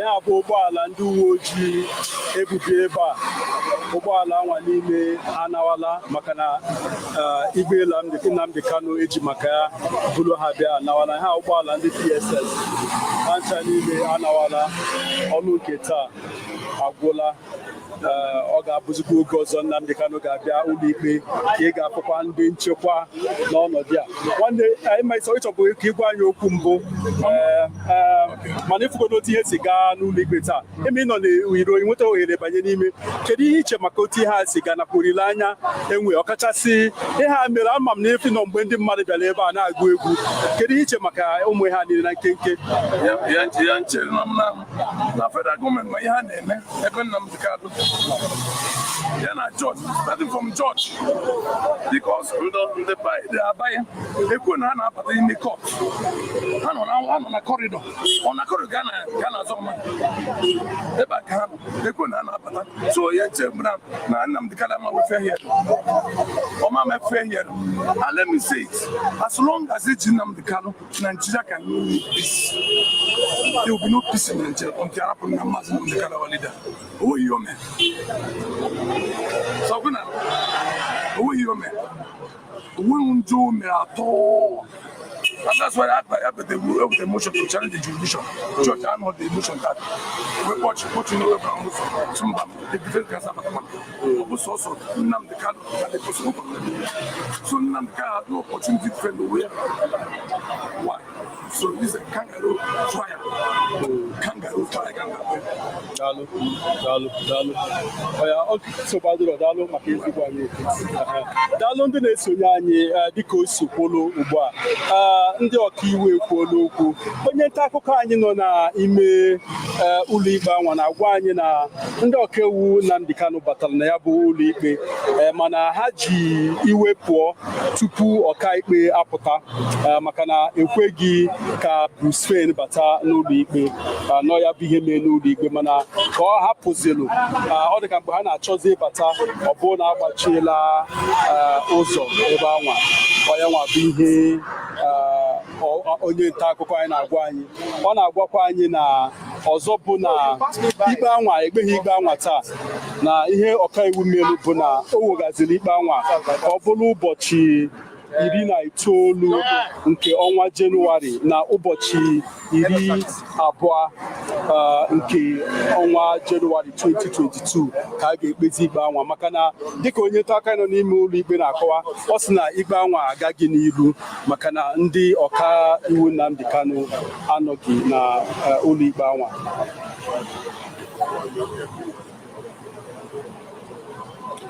Anyị na-ekelekwa unu. Anyị ga-apịachizi emume anyị a dịka anyị mere na-agụpụtagwolo unu otu ihe si aga. Ihe m na-agụpụta ihe a bụ ihe onye ọrụ anyị nọ n'ime ụlọ ikpe deelu ya ka m na-agụpụta ugbu a dịka o si kọwa na ikpe anwa agaghị n'ihu maka na ndị ọkaiwu Nnamdi Kanu anọghị ọya mere ọkaikpe Dinta Nyako ji wegharịa ikpe anwa gaa na ụbọchị 19 nke ọnwa Jenụwarị na ụbọchị 20 nke ọnwa Jenụwarị 2022 mgbe anwa ka ya bụ ikpe ga-alaghachitekwa.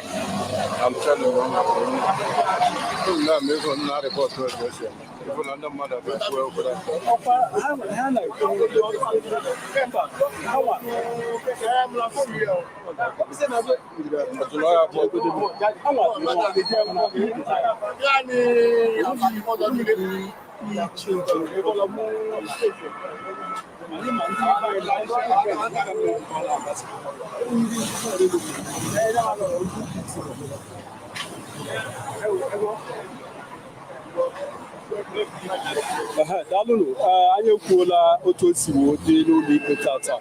Anyị agbakwala ndị ọkaiwu bara ụlọ ikpe ajụjụ ọnụ gụpụtakwa ihe onye nta akụkọ anyị nọ na ụlọ ikpe ihe o kwuru.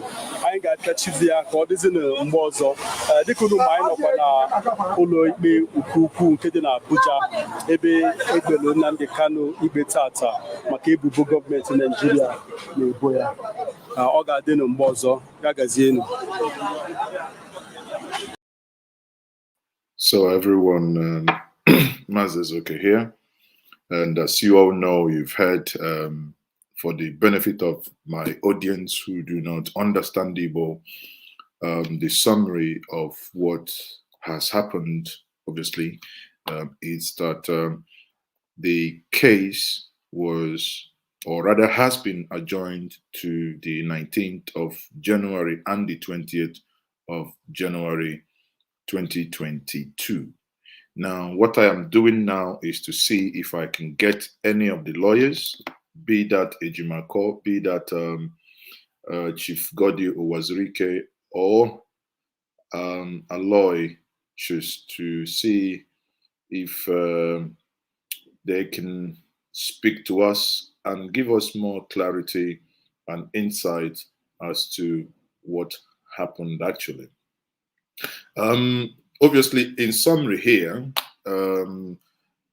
the lawyers staged a walkout, and obviously, they couldn't stay. And the details, because I do and I try as much as possible not to dwell in the realm of speculations, but rather to dwell on the realm of information. So you can hear now I'm trying to get one of the lawyers, either of them, but let me see if I can get Chief Godi Owazurike on the phone and ask him what actually went down in the court. So, okay, good day, sir. Good day, sir. Hello. Yeah, good day, sir. Now you could take him. So bad again. Okay, so I just now you could just say a quick one. You are on live on Njenje Media. I just want you to tell us what happened because we heard that the case didn't go as planned, and you know, now for clarity here, were you eventually allowed to come in, sir? No, let me just give you a straightforward what happened. Okay, sir. We were in court. We had to cross over 7 checkpoints, whereas the prosecution walked in unchecked. So when we were to go in after clearance, the judge said, we were told that all of us can come. It has about 6 or 5 of us. But that Bruce Fain, the man from America, Carlos wife from the United States, will go in. So we said no, all of us come together so you cannot stop anybody. And that's when the disagreement arose. Either we go in or all of us will stay outside. And as soon as the judge came in, they locked all the doors. So whatever happens, I will tell you, whatever happened in court is just an esoteric trial. And it is not for the judge and the prosecution to determine who will come in for the defense. As long as our lawyers fall to the bar, we're entitled to go there. We are still on a constitutional contract. The prosecution, that is the DSS, determined those who will come in right from the road. And today, they stopped Ezife, who is in his 80s. They stopped Ezivo, who is in his 80s. They stopped also the delegation of traditional rulers from Igbo land who came for this trial. They stopped all of them.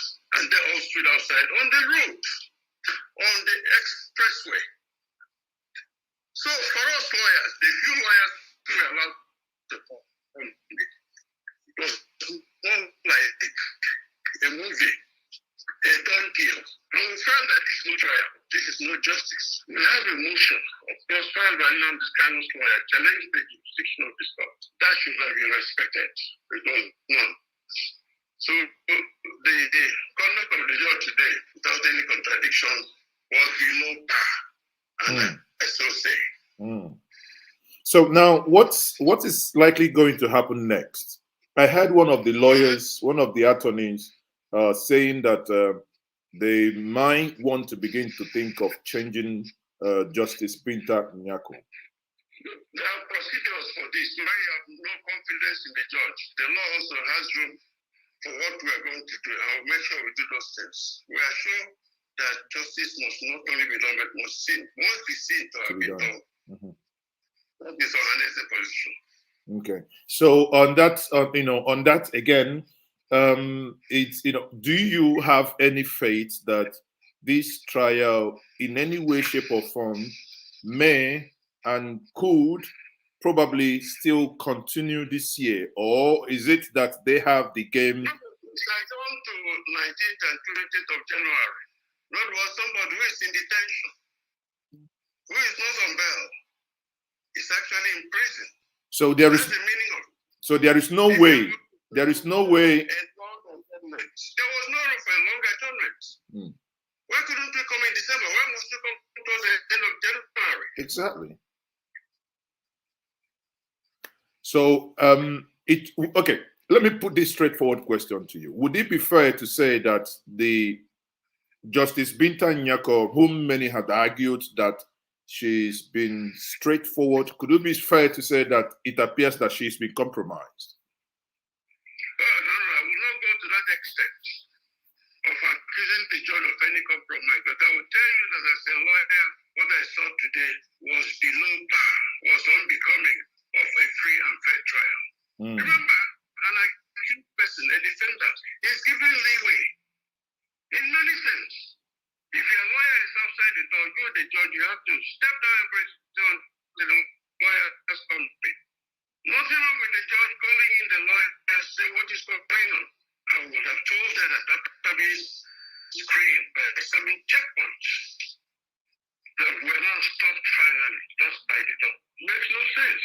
That's what I had expected the judge to do. Yeah, but if the judge ought to have done this, And the judge didn't do this. I mean, I know, legally speaking, you may not want to get into the nitty-gritties, but for me as a layman, I'm only seeing something that is probably compromised. No. I can only speak as a lawyer. I can't speak as a layman. Okay. So I know what happened to them was below par. The layman will have his own interpretation, but I, as a very senior lawyer, will tell you that was unbecoming. And now, finally, before I let you go, sir, what is the next step now? Let's not cross a bridge until we get there. We'll know what to do. Thank you very much. Thank you very much. Thank you for picking my call. Thank you. God bless. Yeah. So you can see that was Chief Godi Owazurike who just spoke to us now. It is, I mean, you know, I don't know what to say. That they will be locked out. They were not allowed to come in.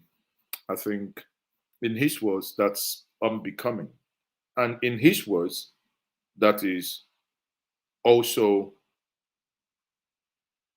you know, I think he said below bar or below the bar, whatever that means.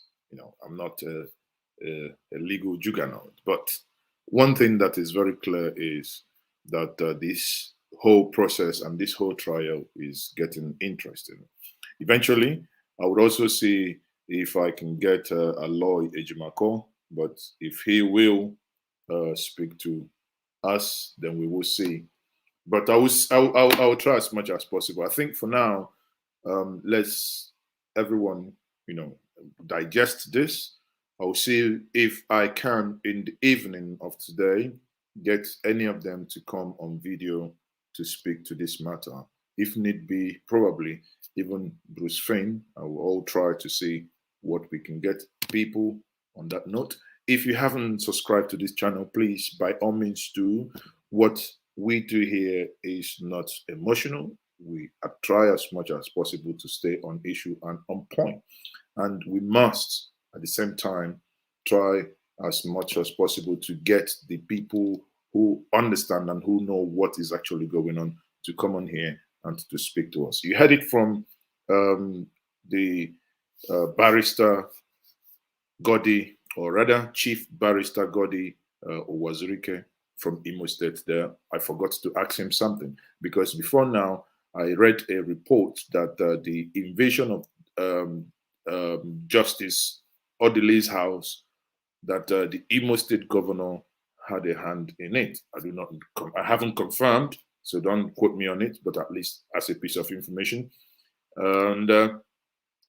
And she said, the report said that that happened because she did not support the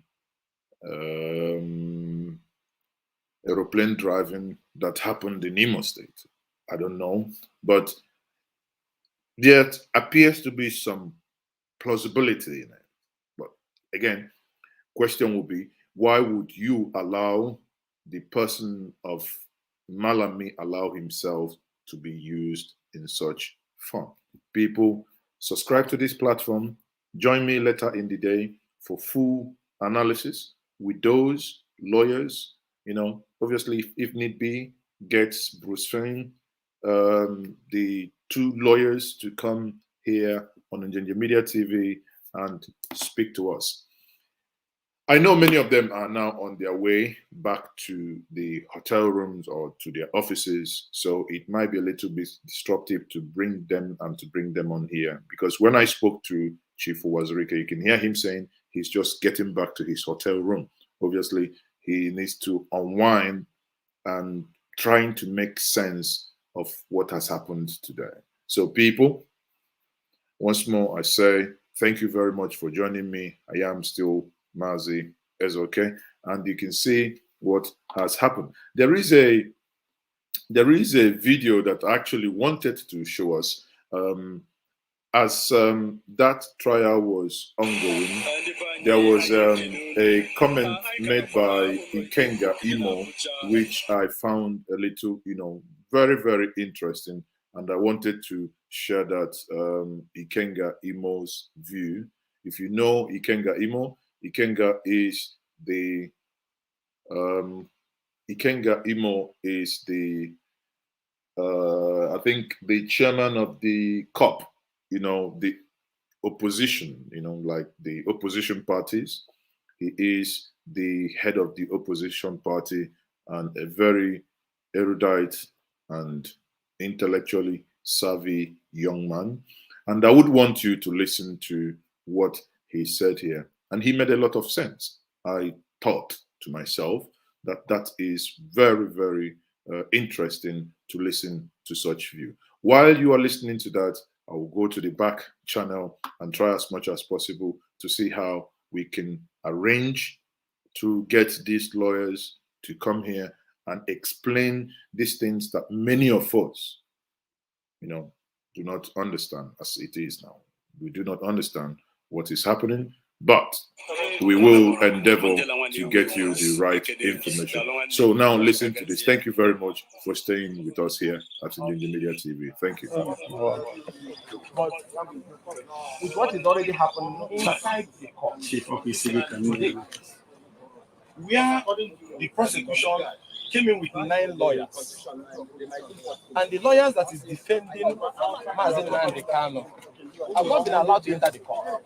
They are screening, apart from the screening they did here earlier on, they have gotten inside there, made it look like they were allowed to enter, and are trying to tell them to reduce their lawyers. You saw the other one of the lawyers, the foreign lawyer, Mr. Bruce, was not even allowed to enter. The person the British government gave letter to represent him on the trial wasn't even allowed to enter. The question I'm asking about this Nnamdi Kanu trial, and my question is, what does Buhari want to achieve by this? What do I mean by that? The rules of fair trials is very simple. What are you hiding? If you feel a man have done something wrong, you try him publicly because you have your case. We're not going to have a repeat of what happened in Kenya. Have the journalists, any of the journalists, had the courage to ask the Attorney General, to ask President Muhammad Buhari, to proudly tell you people what happened in Kenya? It was a rogue operation, but there will be justice on that. It's just 1 year and the government will go. How he was abducted in that car park, the kind of beating Nnamdi Kanu was given under that car park, where he was taken and nearly executed. Today, the Kenyan government said that they were not aware of it. Some officials of the Kenyan government, including the secret police, was part of the operation. And he was abducted and brought here. Yes, people will say it doesn't matter how a suspect is brought to court. No, it matters. Because this will remind us the kind of thing the prince of Saudi would do to Khashoggi in Turkey. The kind of things India Amin of Nkurunziza would do to people who oppose them in different countries. But there is one thing I want everybody to take home here. We are focusing on what is happening today. But we are not focusing on how we got to this particular point. Any messenger of truth, anybody who desires justice, like I do, will understand that the events of today were all predicted. You saw the injustice, you saw the lopsidedness of actions that was taken by the president from the very moment he was sworn in.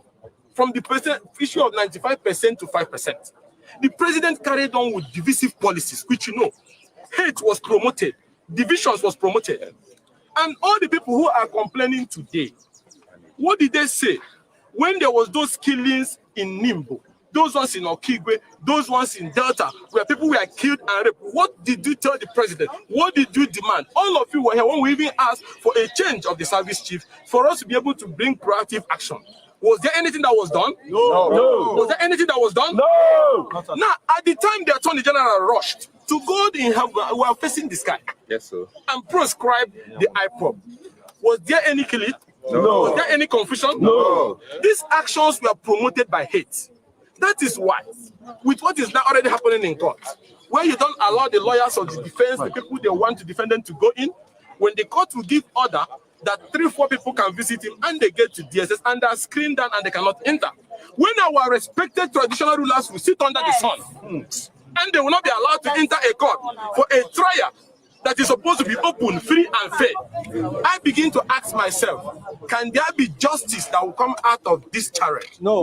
Starting from the refusal of the president to address the insecurity and the killings that was ravaging the East then, going by his decision to also, more importantly, even after the arrest of Nnamdi Kanu, I ask you all one question.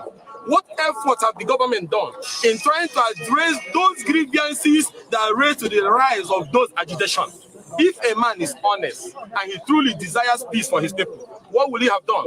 He would have started the process of peace building, reaching out to people and building confidence. But he doesn't care. He just wants to keep him, and then you want to try him. Why do we need to try him at Federal High Court? He should take him to Daura and try him. Let's know where he's trying him. Because you can't call this a Federal High Court of the Republic, and a citizen is accused of an offense, and you cannot even allow him to have a fair trial. Neither do you obey the orders of court.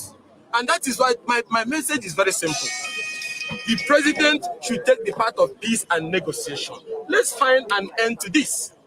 Let us find an end to this, which is granting bail, moving from DSS to police custody, and granting bail and pursue the path of peace, reconciliation, and negotiation.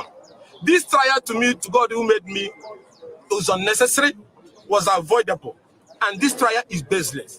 And it is in the interest of peace and unity and stability that this trial of Nnamdi can be discontinued. And I say this as a messenger of truth, one who always pursues and desires truth. After all, you people were here when the DSS charged me for treason of trying to overthrow the government. Did I overthrow the government? No. Did I? No. Did it change my views on issues? No. No, because if you believe in truth and justice, it does not matter how many times you are tried or how many times you are arrested. You always pursue truth. And all I'm saying, and I want the media to follow to ask this issue, that if after the arrest, there is agitations by citizens who have rights to agitate self-defense, have you made any effort to address the imbalance in the country? No. Have you even made any effort to implement the report on restructuring by his party? No. So you can see that this trial is not about the good of anybody. To me, it's hate. And it's about denying a man, trying a man at his back. From the way he was even adopted. Ask yourself, why has the government not boldly told you how he was brought here? When Obama or whatever went to kill Osama, you saw the footage of what happened. Yes. So if you say what you did there, you are proud of it, say it now, because it was a rogue oppression. But that would be an issue for another day. What I'm saying is that there is no fair trial procedure going on. And that is why I came here, the other day I came, they not allow me to enter. I said, do I look like a terrorist? I'm going to bomb the court. Our traditional rulers are under the sun. Look at Ezigbo, all of them sitting right there. Look at our former governor, Chukwemeka, sitting right under the sun. They are humiliating our people. And they're making us feel we are not wanted. And that is why I said, let the president open the court and allow Nigerians to witness these proceedings. Of course. And if I were to advise, discontinue this trial, grant him bail, and take the path of peace, negotiation, and reconciliation. That is the easy part. Instead of wasting so much resources, I was coming here, I saw Navy, I saw Air Force, I saw all security agencies all over the place. We need these men in the field to help us quell rising insecurity in the country. There is a lot of challenges that needs to be addressed. And if you try a man without giving him justice and fairness, that trial is nonsense. So I am here to say that this ongoing trial and the denial of access to justice is unfair, and that has made this trial a charade. And I know, and I plead with Justice Mutalanya, you don't continue the proceedings if your orders are not obeyed. If you believe as an agent of justice that your orders are not obeyed, you suspend this. You stop it for now. Because the other day they gave the order, you saw what happened. They were not allowed. They nominated Ezigbo to go there. He did not go. Now today again he came with, okay, look at as old as Ezigbo is and the Ezife, are they going to attack the court? Are they going to do anything? They will not now. So why all this? This is unnecessary, and that is why I said it's very painful. I'm not going to force my way through, but I want the whole world to know that this trial is not a trial.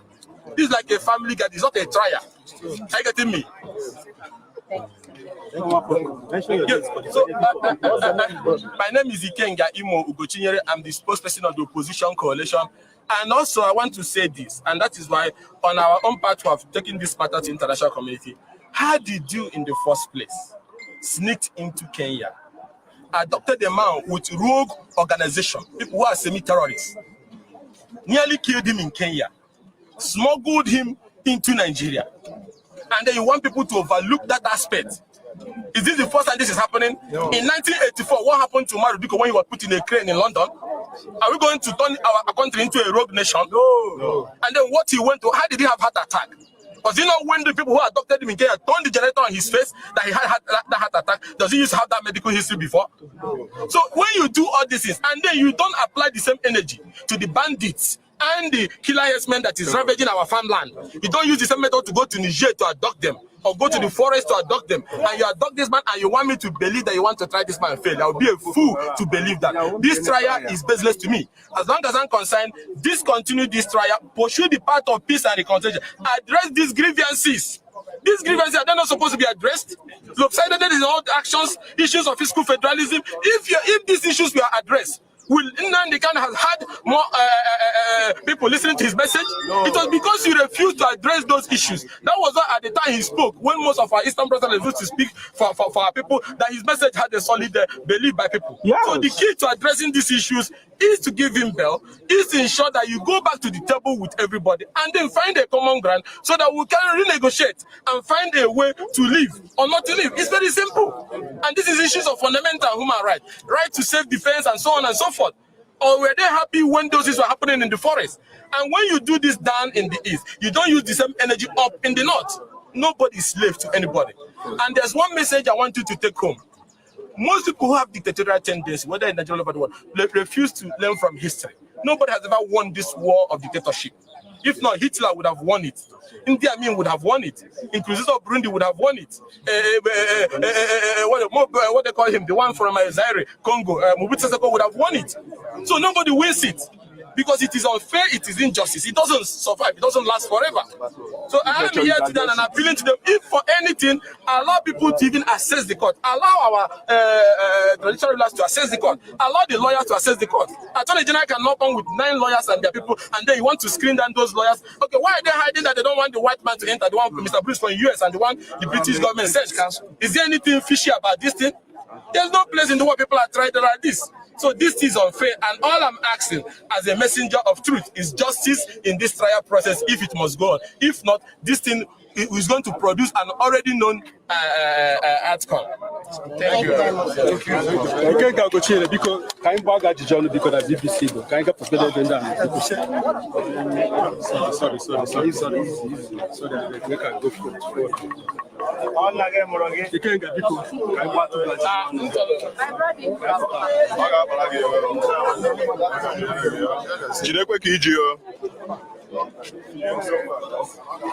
go. Anyway. Okay, got so long. Maka isu go beke isu te beke aka. Uche, Toby.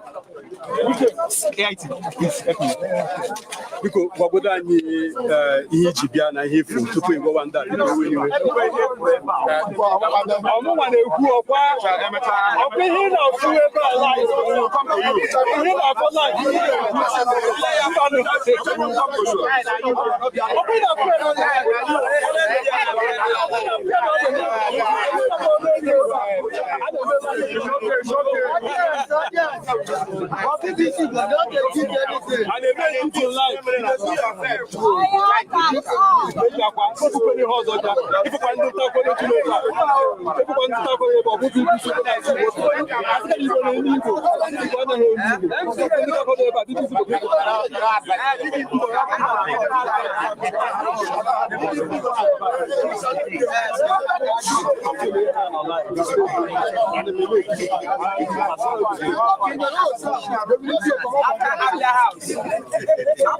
Instead of I can show you that I can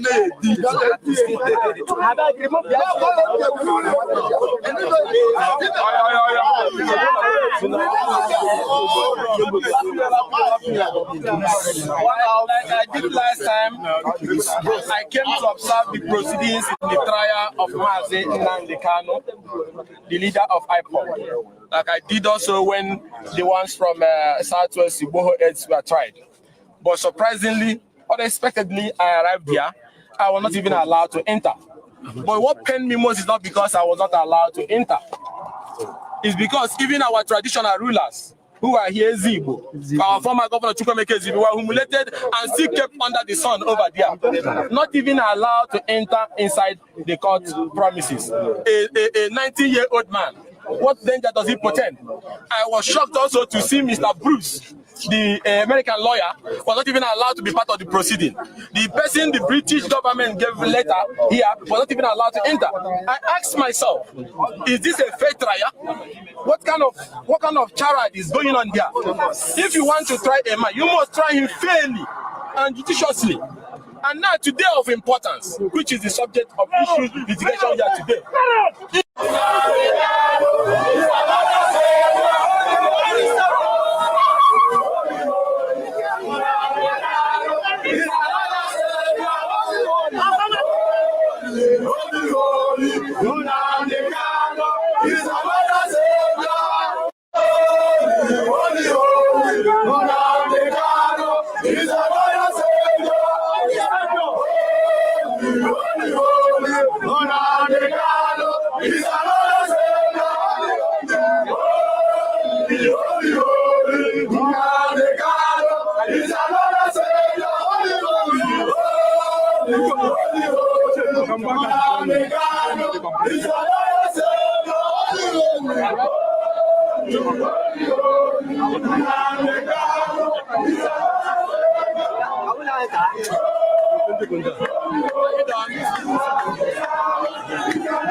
Why the matter is still going on?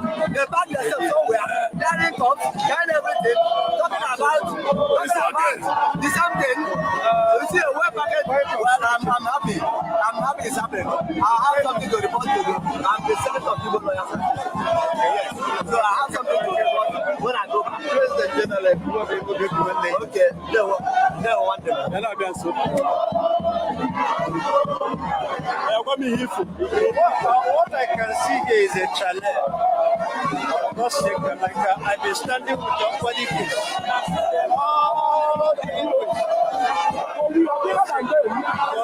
Not second, as a fabrication.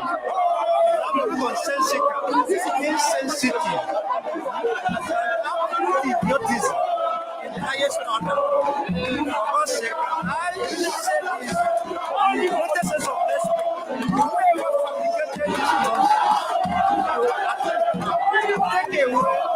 There is a change in nature. For God's sake, I am president of the Nigeria. I will not allow him to observe the prayer of Nnamdi Kanu because I can order my friend together on the first day of September. To get up. For God's sake, I like letting the pick up the signal. It is always taking me a big time to get to this spot. I wonder why these laptop people didn't come in this way. They can prevent something like come draw her in her judge.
Yes, we are aware that only the court can send Nnamdi Kanu to court today.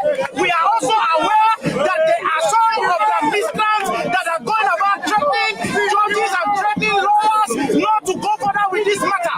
We are here to encourage the judge. We are here to encourage the Supreme Court. One nation. What group is this? One Nigeria. Lawyers that are involved in the prosecution of Nnamdi Kanu, we are here to encourage them not to be discouraged and not to be intimidated by these miscreants that go around threatening them. We are here to say to them that many are, we that are for them are more than they that are against them.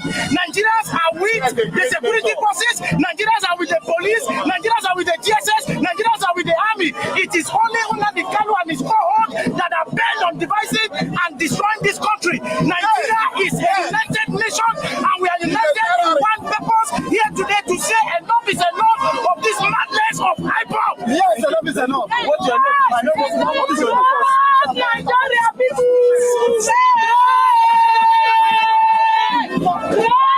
Nigeria people.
Are you here to support? You're here to support one Nigeria.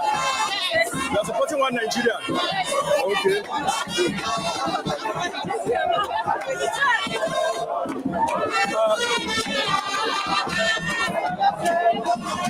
Unu afụla otu osisi na ọ bụrụ nke m ga-eji ọnụ kọwawa ihe na-eme ebe a.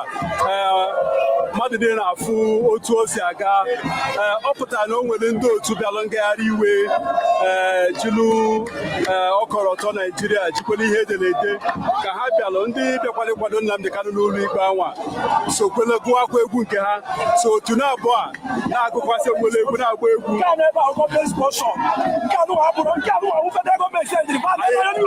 anyị ajụbeghị nke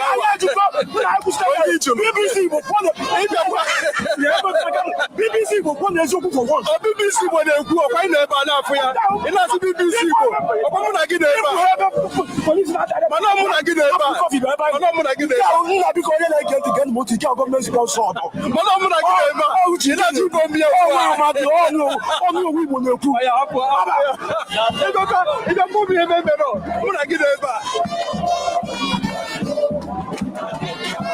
oke dịka o si mee ndị bịara ịkwado Nnamdi Kanu n'ụlọ ikpe ebe a na-agụkwa egwu nke ha dịka ihe ha efu kemgbe ihe ha bido enwebeghị esemokwu pụta n'etiti ndị otu abụọ a na-eme ya n'udo ndị uwe ojii chukwu ebe a dịka ndị ịkwado Nnamdi Kanu ebe ụfọdụ na-ekwu na ọbụbụ gọọmenti bụ dịpụta ndị mana ọwa ha gwabeghị anyị nke anwa onye nke anyị jikwakwa na ajụjụ ọnụ n'ime ha kọwa ihe mere ha ji bịa anyị ga-agachikwe ka anyị chọọ ha ma gọọmenti kpọtara ha ma ha bịa n'aka ha ihe agba ajụjụ ọnụ anyị ga-ajụ ha maka anyị nọ ebe a ihe a na-eme anyị na-anya ebe a ndị abụdụ na-akwado Nnamdi Kanu bịala ụlọ ikpe ha nwanọkwa ebe a tupu ndị nke a nọ ebe a wuru bịa jiri egwu ha na akpati ozu ha edegasịrị ihe n'ahụ wuru bịa ime ihe a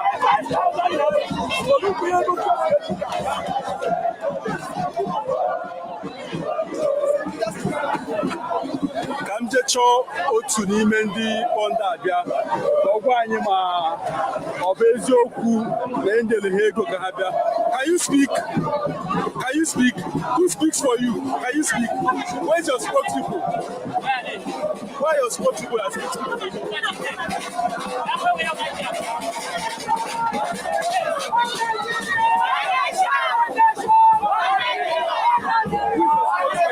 What is the name of your group? I'm going to find out a spokesperson. Okay.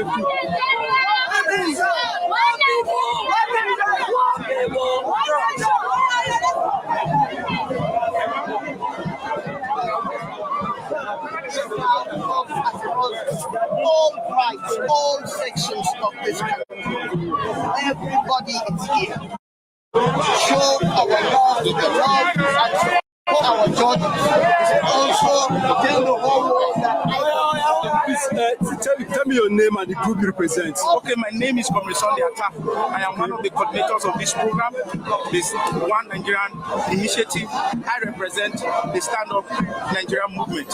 As you can see, the crowd of Nigerian youth, both Igbo groups and other groups, are gathered here in solidarity with the federal government and in solidarity with what we have all come to the terms with, that Nigeria is for all of us. The unity of this country is not negotiable, and therefore nobody under any guise can spread separatist agenda that will succeed in this country. We are here today to render solidarity support to the federal government and to let them know that we, the youth of this country, have now woken up from our sleep. We have now realized that if we don't rescue our country from the hand of this miscreant, they are going to destroy it even before we wake up from our sleep. Now we are here. There are accusations from the other quarter that you are sponsored by government. As you can see, like I told you, we are here today. You can see market women, farmers, and all of them are here. These are the people that are sponsored, came here to make trouble, came here to fight. You can see that most of our people are even market women. They are here and the men sponsored by the IPOP. What do you hope to achieve?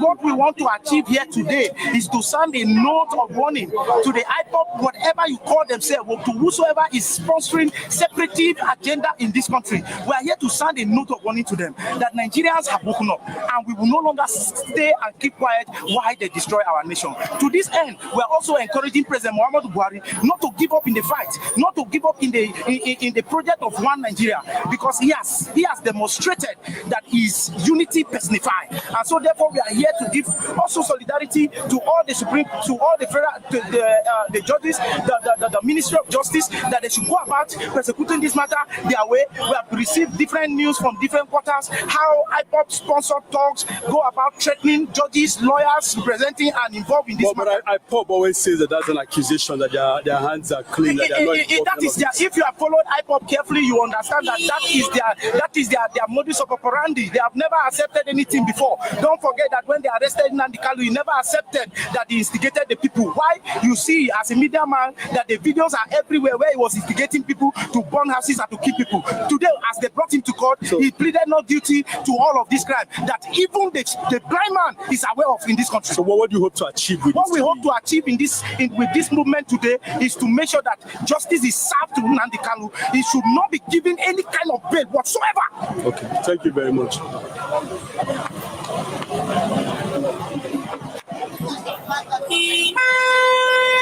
Terrorists, IPOP, Boko Haram, insurgents in the north. It's talking about all terrorists. Yes. That's good. Continue. The north is we are worried about the north is we're voicing our voices. We are voicing our long time, and we're collaborating with the security agency in making sure the information are provided for them to work. Your full name, sir.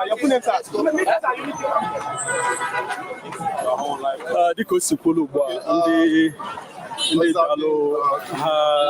dalụ ngagharị iwe agbasala na ndị uwe ojii wolo chụsasịa ndị ọzọ n'ebe a si ha pụọ mana nke tụrụ n'anya bụ na ya bụ atụmatụ gara n'udo otu abịakọtara mana onwero ndị selu okwu onwero ndị lọgụ egwu ka a gụcha egwu wolu gbasa wolu nabazia unu na BBC Igbo afọ mbụchi agozie nwe anyị nọkwa na Abuja ebe ikpe Nnamdi Kanu na-aga n'ihu na ihu ọkaikpe Binta Nyako ihe mere ugbu a bụ ihe tụrụ n'anya dịka unu si fo dịka ọ na-eme afọ ome ọ bụrụ ihe m ga-ekwu okwu so m sị na m agaghị aga n'ihu ga mebe kọmentrị olu kọwasị na-ekwu otu o si eme maka na ọ na-eme n'ihu anọgidere ndị mmadụ jiri ọkọlọtọ Naijiria jiri ihe ederede jiri akpati ozu wolu wuchie n'ihu ụlọ ikpe ebe anwa wolu na-agụ egwu jiri ngwa egwu na ihe ndị ọzọ wolu bịa ka ha bịalụ ndị bịakwa n'ụlọ ikpe anwa bụ ndị na-akwado Nnamdi Kanu ma etekwagowa egwu nke ha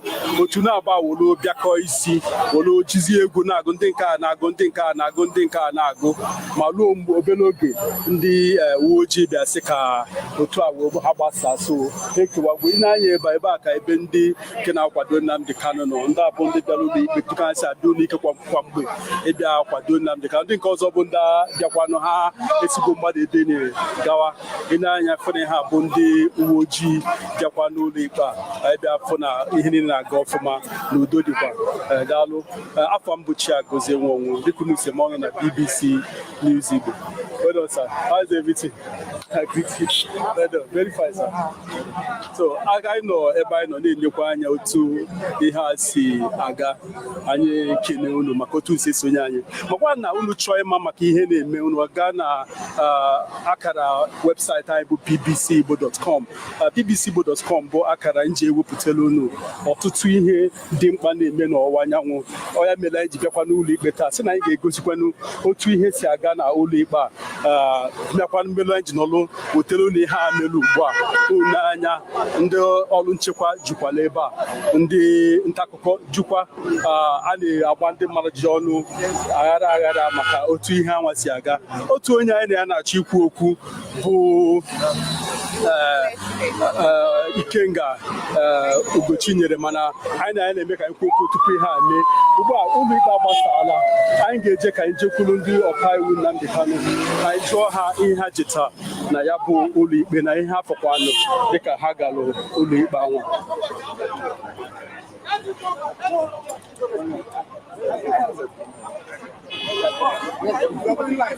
Yes, I'm live. I'm live already. Let's go. Okay, wait, Jofo. Ekene ngi. Dalu sa. Oga kwa fuma. Dalu.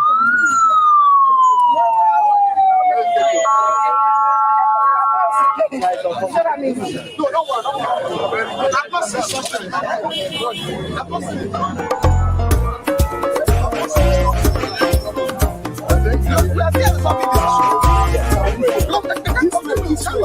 Madam, come on for it. This way. Okay. I need to camera. Spread out. Spread out so everybody will be covered. Can we spread out?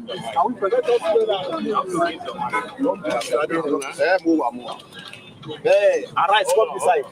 Come beside now. You don't go block me. I don't take a position here. Okay, sir.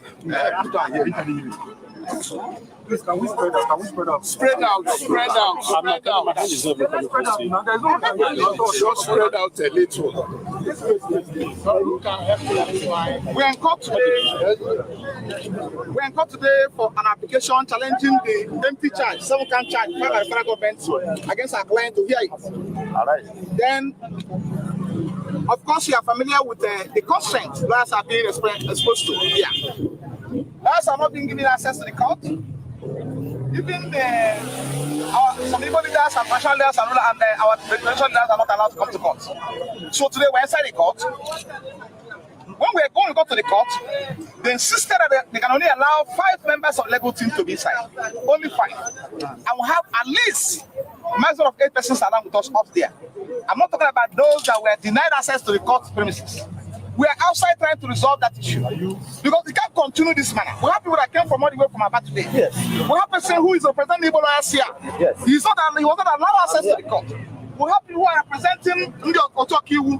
We have people who are representing Ohanes and Igbo. They will not allow access to the court today. So we insisted that the right thing must be done. After we have over 9 members of legal team representing the federal government today in court. They were in court. Lawyers. We also have over 10 members of SSS officials right inside the court. Why can't they allow at least some members of legal team defense team to be in court? So they refuse to do that. And we're outside the court door trying to resolve these challenges. The court came in, locked the door, then denied access to the court. Before we could speak to Jack Robinson, the matter has been adjourned to 19th and 10th of January. I've not seen such travesty. I've not seen travesty of justice. We are just told. We are told that the court invited our client and the DPP and the prosecutor to have a discussion with them. Even when we are not there. Imagine. Just like what happened on 26th of July, on 26th of June 2021, when he was taken to court without reference to us.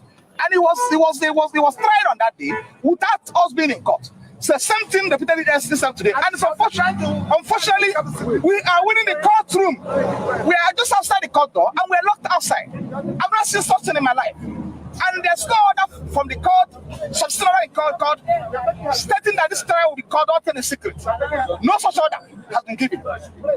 This is the height of privacy of justice. So today, and also the court, that has adjourned date.